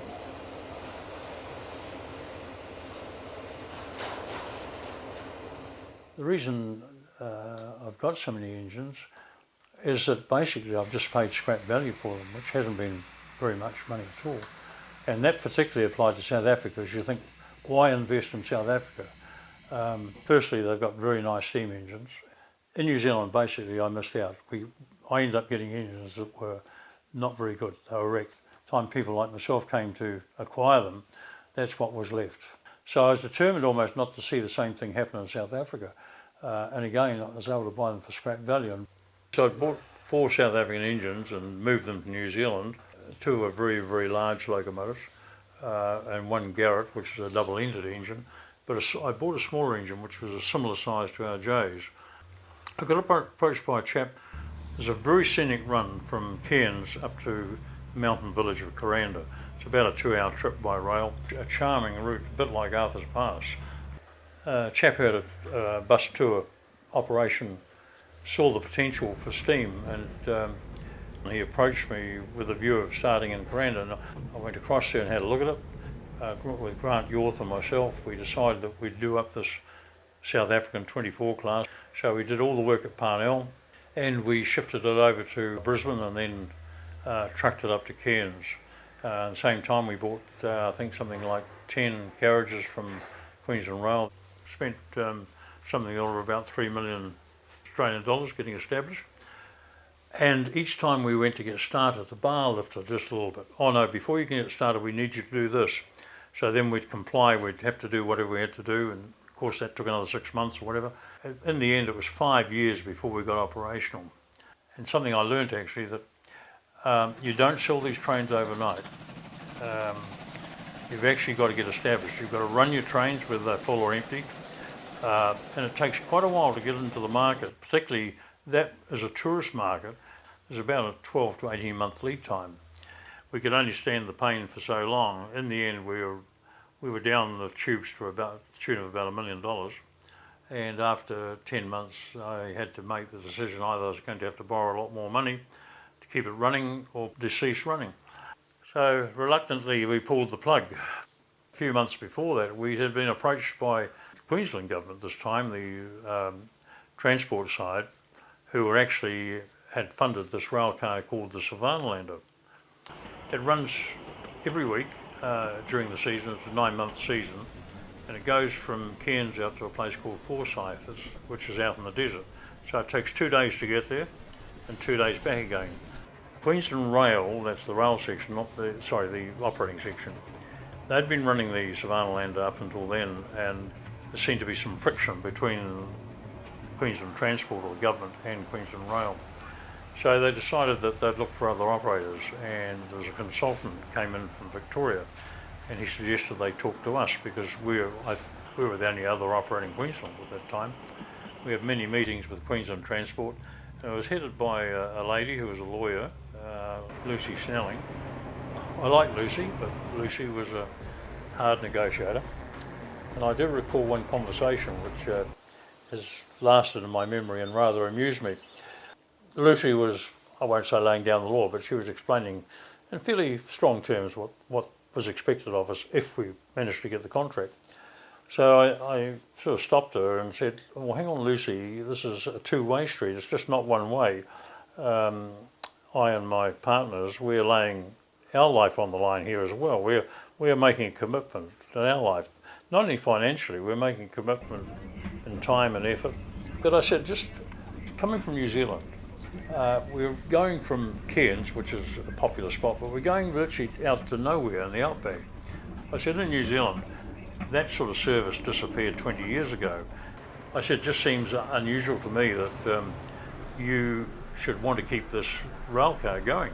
He said, oh, well, there's a very good reason. She said, it just happens to be the Minister of Transport's electorate. I said, oh, well, Lucy, that puts an entirely different light on the matter, doesn't it? I said, where do we sign? So that was a bit of humour. But we're still running the Savannalander, and It's been a delight. We've enjoyed it, and we seem to be very successful with it, and patronage goes up every year. Ian's railway interests are not just limited to mainline steam engines, but a whole collection of scale models and also live steam locomotives as well. I was in kindergarten in 1999, and conveniently for me, I happened to be at Plymouth in kindergarten. And in 1999, Ian bought this property, or early 1998 he bought this property, and I remember seeing this shed getting built. The first locomotive which turned up here just happened to be J1211, and because I lived in Camborne, we've got a view of the railway coming down from Porirua all the way down to Goat Point. So I saw J1211 turn up and didn't think anything of it. So the next day, 1211 was parked outside the main shed. So I got Mum to take me in to have a look at 1211. So it all started from there. When I was 7, I started coming down here, and the first job I got given was to clean out the firebox on 1211. After that, it sort of dawned upon me that this was, I wouldn't say my calling, but I wanted to get more skilled on steam, more skilled with how the operation of the locomotives worked. The smoke comes out of them, the wheels turn, the rods turn, everything. It's in your face. A diesel's a box on wheels, and really it still doesn't interest me, but I'm still stuck in 1965, as apart from people who are into their cell phone technology and computers and all that stuff. I like getting my hands dirty because that's what my father did. Ian invited me to come around to his house in Seaview Road in 2011, I believe it was, and to help him finish off his 7¼ inch 2442 Mallet number 26. And at that stage most of the work was done, but it was just the final putting of the cladding back on the boiler, giving it a hydro test, and just putting all that together again. And I think it was the Sunday after we went down to Petone and met up with Gavin McCabe, who subsequently gave us a boiler certificate for the locomotive, and we had a good day down at Petone figuring out the controls on the engine again after many years of Ian not using it, because obviously he's got Mainline Steam and his company to look after. Ian told me when he got the bullet from Steam Inc. he wanted to get back into steam because he was somewhat depressed that he didn't have the big ones to play with for the time being. So he got in touch with a local builder, Harold Sinclair, who he then bought a 5-inch 2662 Mallet off, which is now sitting at his home and is the next one to get rebuilt after many years of not being used and many years of being used. So that's how I've been told Ian got into it. After that it spiralled out of control with his latest purchase from the USA of ex-Tom Miller's K36. So Ian's involved with the Petone Hutt Live Steamers in Petone, and he's the patron for that club, has been for many, many years, and he got involved with that club through Harold Sinclair, and Ian's been there since probably the very early 1990s, late 1980s, with obviously number 77 in his first 5-inch gauge Mallet, which Harold built back in 1982, I think. So Ian, he's built a small house up on the top of a hill looking out towards the Patanui Inlet, which happens to have a lot of land with it, and he's got big plans to build his own miniature railway around his house and on the adjacent land which the house comes with. So currently there is a garage getting built as an engine shed houses about 11 steam engines. Once the engine shed is in, the railway will be built around the house and over a gully, down the back of his property and back up again. So it'll be around 1.5 kilometres long by the time it's finished. I'm not a qualified engineer. I worked for Customs for 30-something years before joining Ian and Nelson Stud Welding. I oversee the depot workshop here, and my role really is to support the tradesmen that are working here. We have a full-time engineer fitter on site, full-time electrician on site, and a number of experienced labourers, welders, etc., that are working on the projects in the workshop here. My brother Colin is manager of welding supplies, and he came to me one day and said, "Oh, there's a bunch down the road looking for an electrician. Maybe you should go and have a chat." I wasn't doing a hell of a lot at the time, so I thought, well, why not? So I rang Ian, and I was expecting him to be here all day, every day, being the boss and all. And he said he'd meet me. I came down and sat down with Ian, and he, obviously liked what he saw, because that was 8 years ago, and I'm still here. I did my electrical here in Plymouth as a kid growing up, so industrial, commercial, domestic, sewage pumps. Sent to the railways by a temping agency because I'm an electrician and they wanted somebody to fix traction motors. Being stuck in a tin shed, it was quite heartbreaking, repetitive work, same stuff all the time, and I wanted to fix trains. I just didn't want to fix traction motors. Traction motors were all right, I learnt quite a lot about them, but I wanted to get up on the big machines and make them go. And a friend of mine that I'd met through the train control network, was a network control manager at the time, he put me in contact with a John Sargent in Wellington Yards, and he managed to pull the strings, and I got transferred to the locomotive depot at Thornton, and spent time learning the ropes there, and then eventually went for my locomotive maintainer certificate through the locomotive depot there, and spent just over 10 years in loco, fixing locos, doing checks on locos. But my main role was, diesel engine repairs. I was in the stage I wanted to learn everything I could about the railway and how the railway worked, and the individual parts that went to make it work. The railways, in their own way of doing things, were pretty uptight. But coming here, the style of work is dictates that you take a measured approach to it without too much pressure from above. This is a lot more relaxed, absolutely. And Ian's good like that. He'll give me enough breathing space to fix some of the trickier things that I have to fix. If it takes a little bit longer, he tends to lean on me a little bit, which is what you expect from an employer. But the variety of stuff that I have to work on, it's not just train related, rail vehicles. It's also the core business of what keep Nelson Stud Welding. They keep me fairly busy as well. Current workload in the workshop has changed from what Ian and a number of us envisaged originally, and that was basically we would restore locomotives to run out on the main line, and we would not get involved in carriages, because we saw carriages as a major time-consuming overhead. That unfortunately fell over when KiwiRail and its predecessors decided not to charter us carriages, get out of the charter business, and we had to get our own carriages. Having said that, we now own, as a group, a number of carriages ranging from 100-year-old wooden cars through to the 30s, 40s and modernised AO carriages.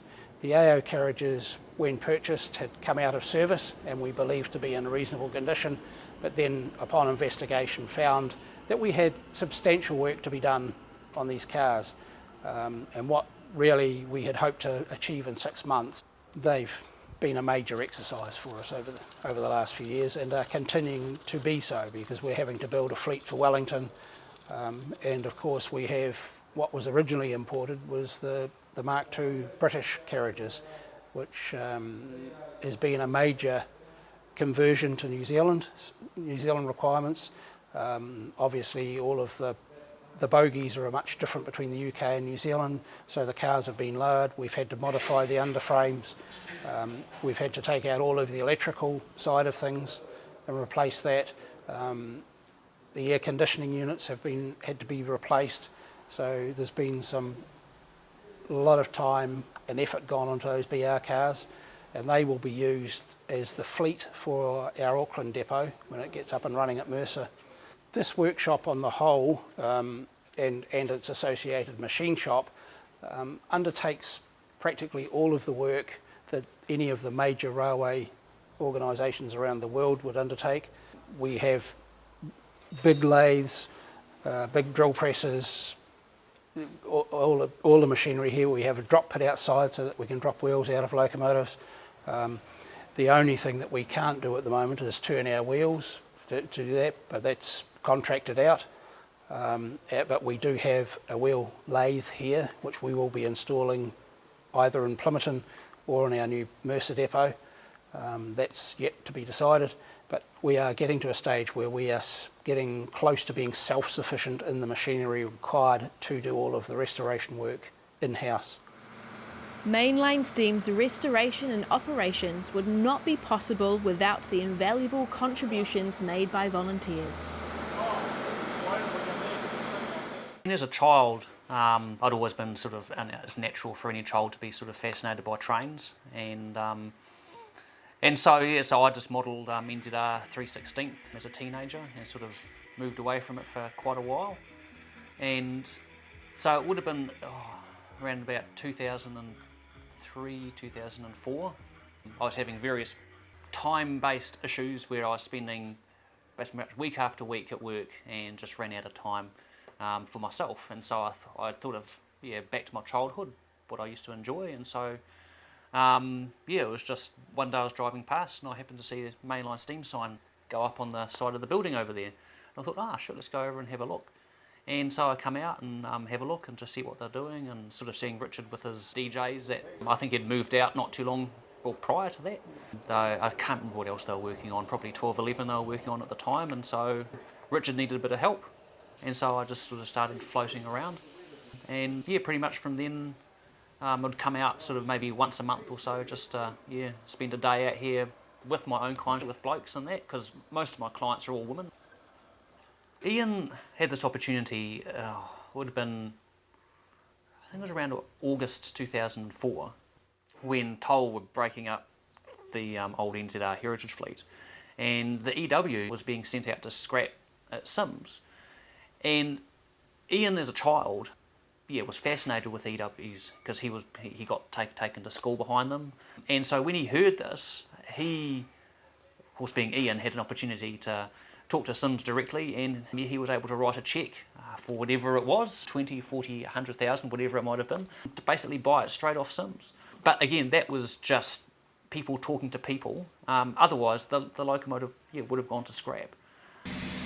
Ian likes looking at pretty things, and as far as Ian's concerned, it's a pretty looking locomotive. Even if he didn't know what he was going to do with it. Ultimately, I guess what I'm trying to achieve is get the thing on the network. And when we first got the locomotive back in 2004, we had hordes of people who said that they were going to come out and help. They'd be out every Saturday to get it going. None of them have turned up. So for the last, how long is it now? 12, 14 years. I've been pretty much on the thing solidly. I've been quite lucky to have Robert Thompson helping me, and he's an ex-Transpower DC engineer, so he helped with the Cook Strait cable and with Hayward Hill. And so he's been instrumental in getting it as far as it has. We've had to replace the pantographs on it with modern style single arm type, and that was a pragmatic decision, mainly to get us as modern as we could. So if anything were to go wrong, we can say, well, we're using your current specification of equipment. We've got to fix ditch lights and translog and all that sort of thing. But everything else, we can use as it is. Well, ideally, I mean, it was for us to get around the whole tunnel gas restrictions through tunnels 1 and 2, because Kiwi Rail just made it were making it so hard for us to run steam engines into Wellington.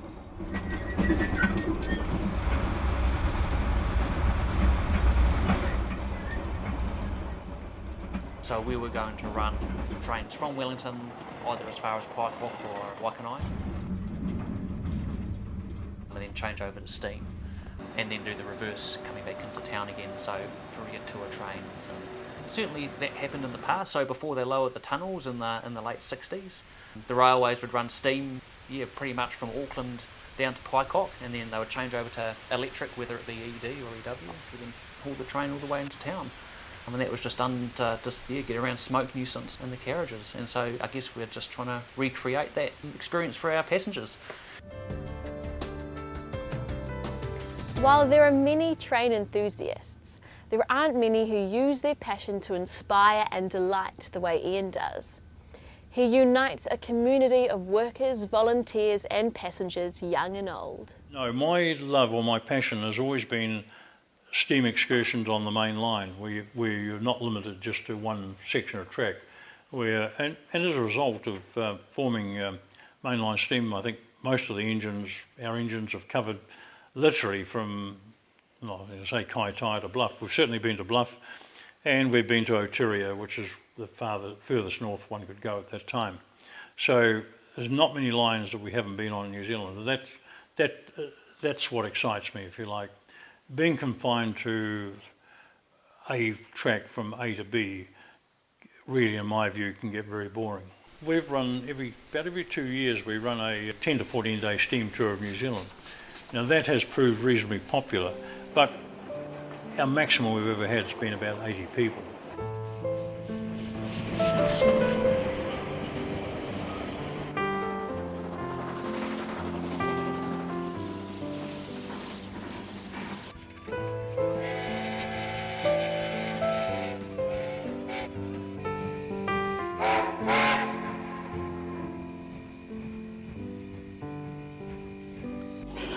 My name is Tania Cunningham and I live in Westport.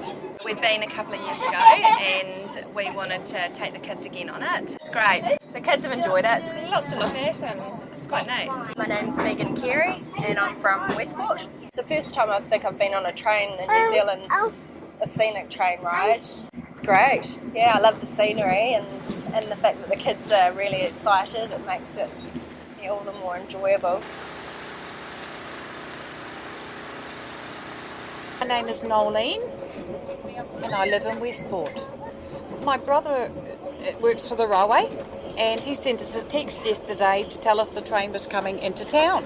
He works on the gang up the gorge doing the tracks and things like that. He's done it for quite a few years. My father did it prior to that. So we decided to take the grandchildren on the trip today. So it's been lovely to come down through here. I guess it's that one mechanic if you wanted to know.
We're at the bottom of the world.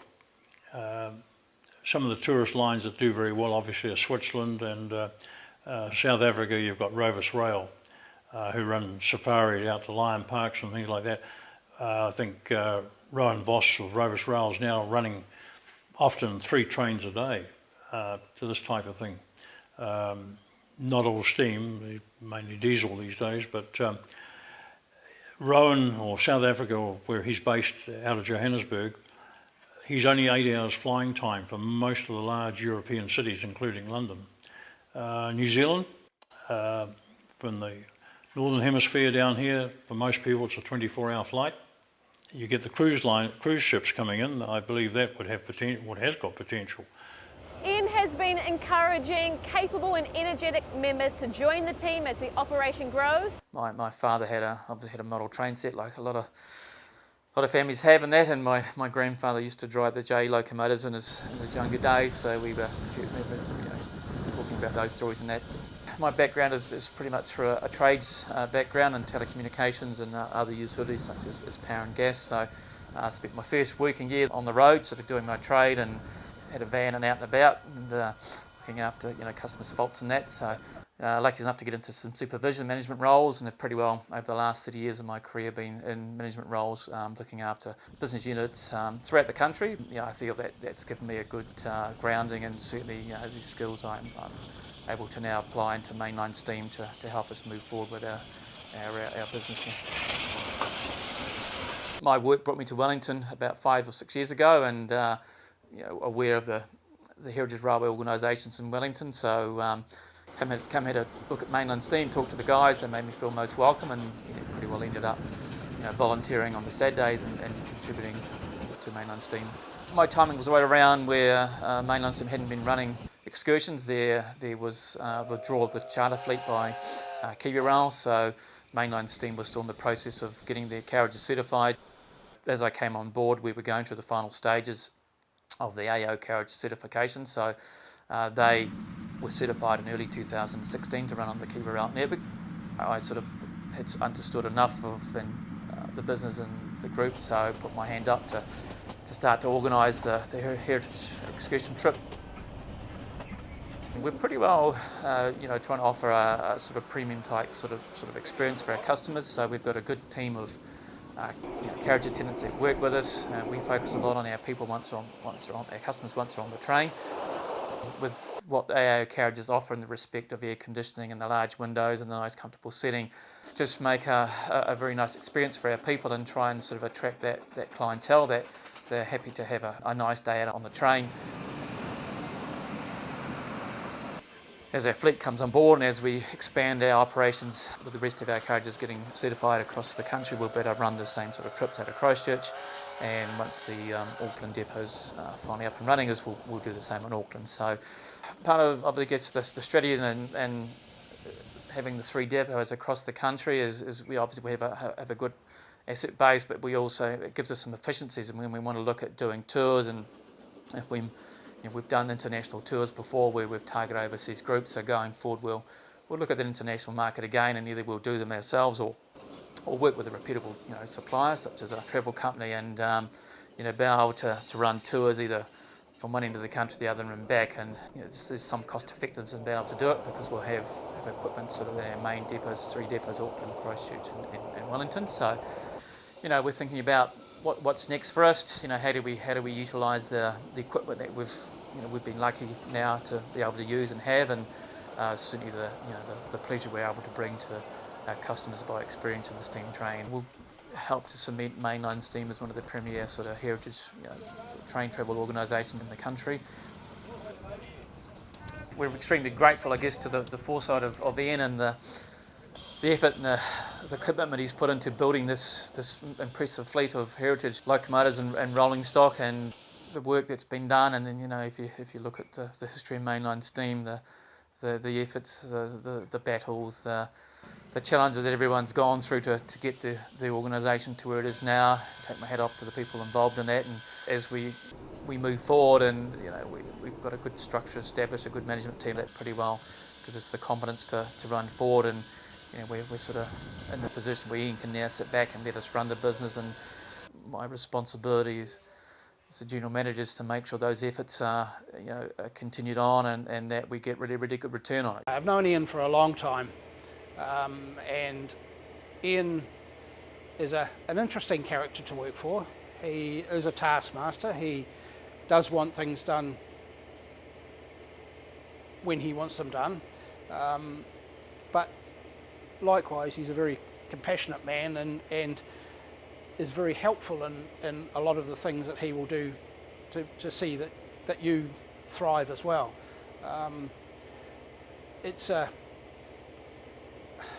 His manner at times can be off-putting to a lot of people, because he is forthright, comes out and says exactly what he thinks, And a number of people over the years, I think, have been put off by his forthrightness. Well, I don't know whether you'd say he doesn't suffer fools lightly, but he's certainly expects people to carry out their duties as given. Part of the volunteer side of things can be a bit tough on some people that perhaps don't quite understand what it's all about and are learning but are keen.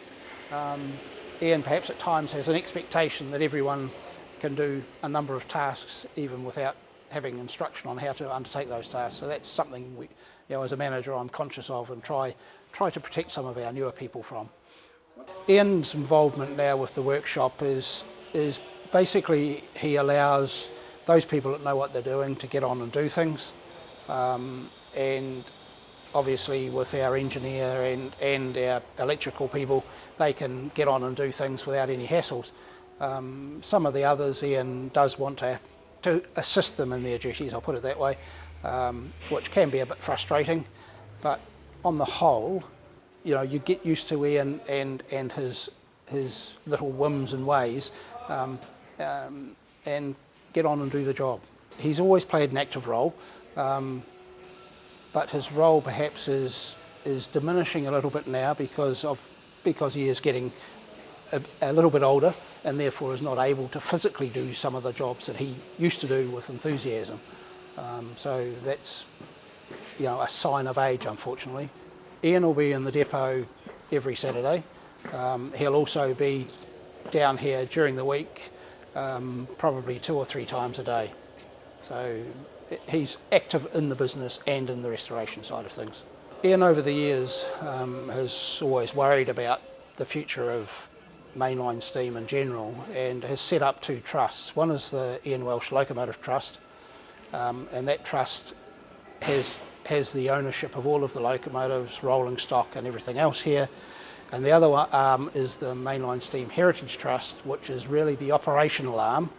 And the trustees for the Mainline Steam Heritage Trust are basically enthusiasts, if you like, people that are working here. Those people involved in the Mainline Steam Locomotive Trust include family members of Ian's. So there will always be a Welsh involvement in the locomotives. The future of Mainline Steam is being taken care of. Obviously, time will tell because whether Mainline Steam can continue to have paid employees and all of this type of thing is something that we'll have to address as and when the unfortunate happens. Mainline Steam has become a large and efficient organisation, and its ongoing viability has been at the forefront of Ian's vision. I was a member of the Locomotive Society going back to 1958, and they had a day out going around the various locations, about 2002, 2003, and so I did the tour, but I did it by car, not by bus.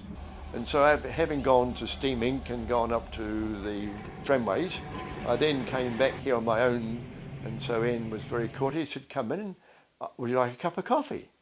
And I said, "Oh, very nice." So he sat me down and he made a nice cup of coffee for me. And it's the last cup of coffee he's done, by the way, but never mind, I was quite bowled over by his very nice, friendly approach. And he said, "What are you doing?" And I said, "Well, I've retired from Ernst Young, that full time. I've got now time in my hands. And I vowed never again would I put the alarm clock on a Sunday night to ruin that night to be early hours on Mondays. So Mondays is now my day off to do what I want to do." And he said, "Oh, would you like to come out here?" And so that started the whole system off. On a Monday I'd come out and do whatever was coming up. I was always interested in steam locomotives from a young person. My grandparents had a house in Waikawaiti, north of Dunedin. We'd go out there by train, go through the Mikawaka Tunnel, and you watch the smoke come through all the cracks, and you get out the other side and open the windows, and then you get out to Waikawaiti, and we'd be stopped at the railway station and hop off then up to my grandparents' place, which is not too far away from the railway station. When I got with Ian and I got more and more engaged with working with Ian, and at that stage he knew my background, and he had came to me and said, look, I'm wanting to more formalise the Heritage Trust. He had replied through one of his lawyers to do this some years previously, and nothing had happened. And so he said, I haven't got the time to deal with it, but could you deal with it? So I met his lawyer and then fleshed out what he wanted to have the trust to be formed.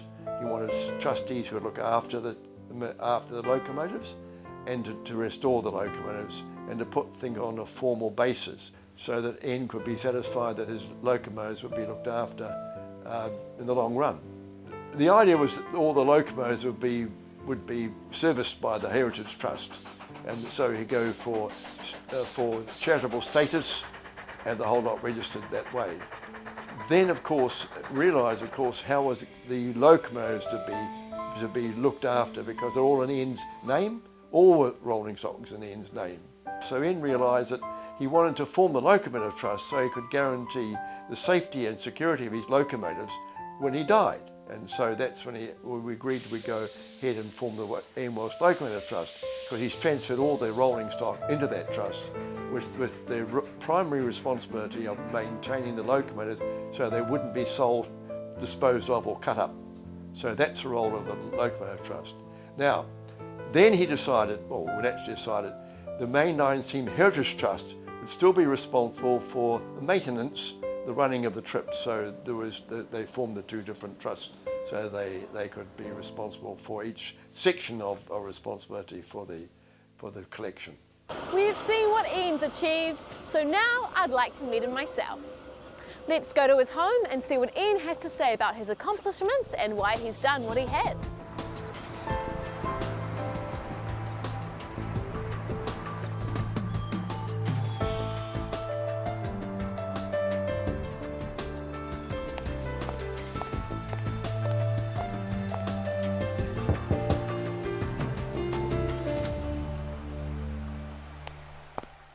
Oh, kia ora, Ian.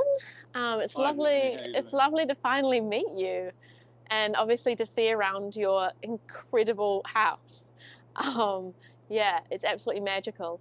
But obviously it all started with the collecting of trains, and I think for me what inspires me about trains is, I guess, the beautiful aesthetic, which is kind of that, I suppose I'd say like vintage, but sort of a window into the past. But what kind of things do you relate to the obsession or fascination with locomotives yourself? I think it goes back to one's early days. Obviously, my age, I was very much part of the steam era, so I've got wonderful memories. They're very impressive.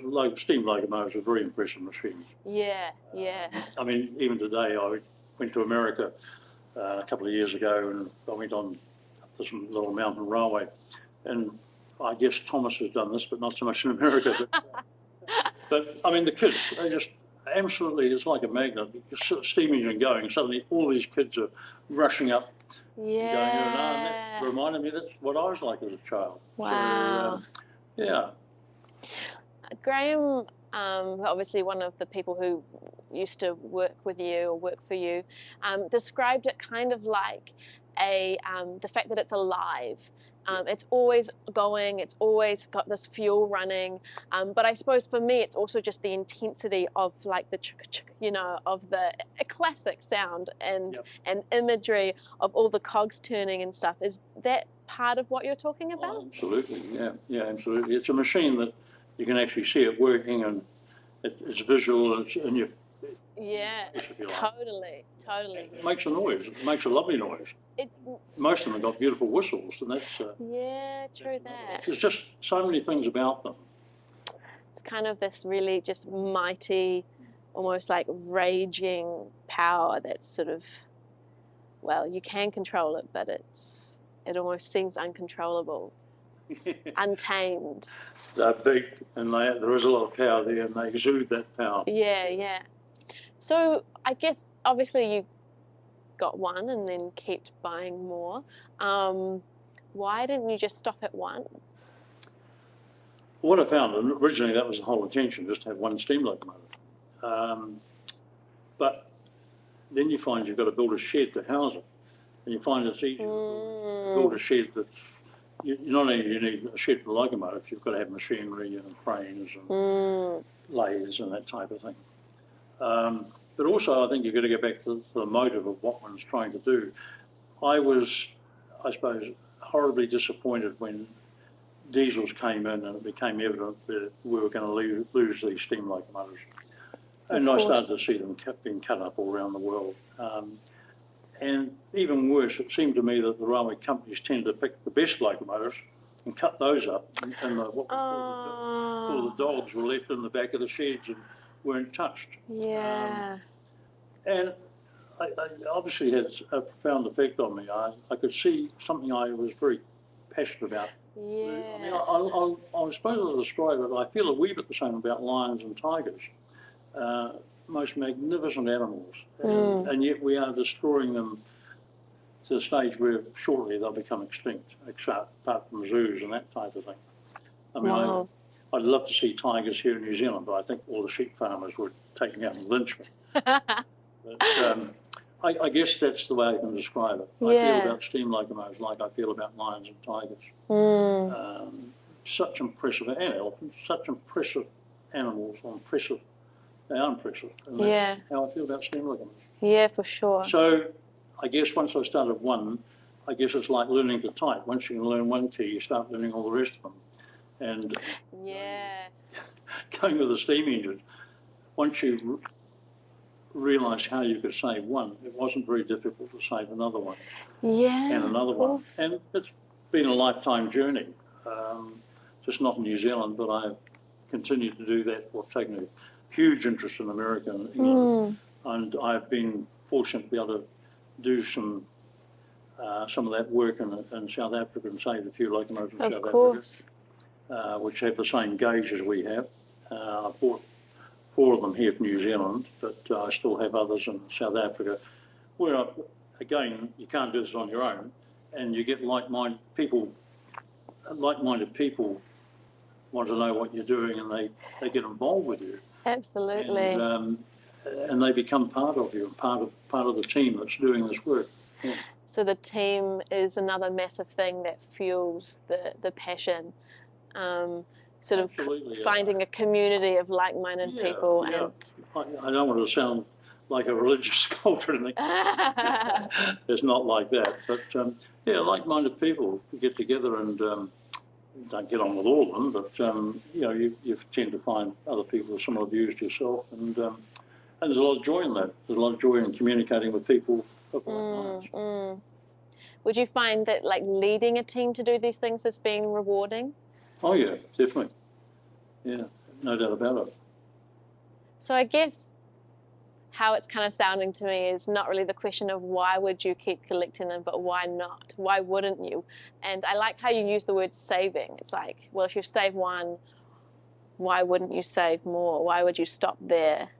Yeah, if you've got the means and the money and the time and the passion to do it. Yeah. I guess perhaps I can explain it another way. I started my commercial career in selling and marketing. And there's 2 things I learned very quickly. If you're going to be successful, you've got to be a very positive person, and you've got to be a believer that you can make things happen. If you've got an attitude where, oh no, it's too hard, or no, that can't happen, if you've got that negative attitude, nothing will happen. But if you've got an attitude that I can do this, I can make this happen, that's where I come from. And I've been trained that way, and that's how I think. And I guess that's the story, yeah. That's awesome. It's inspiring. Is there anything else that you'd like to say about your journey? Well, one of the things that's pleasing is that, particularly tourism, the engines that have been saved or are being saved, they are finding, I mean, one has to be brutally honest and say, if I was running a commercial railway, I wouldn't be running with steam, I'd be running with diesel.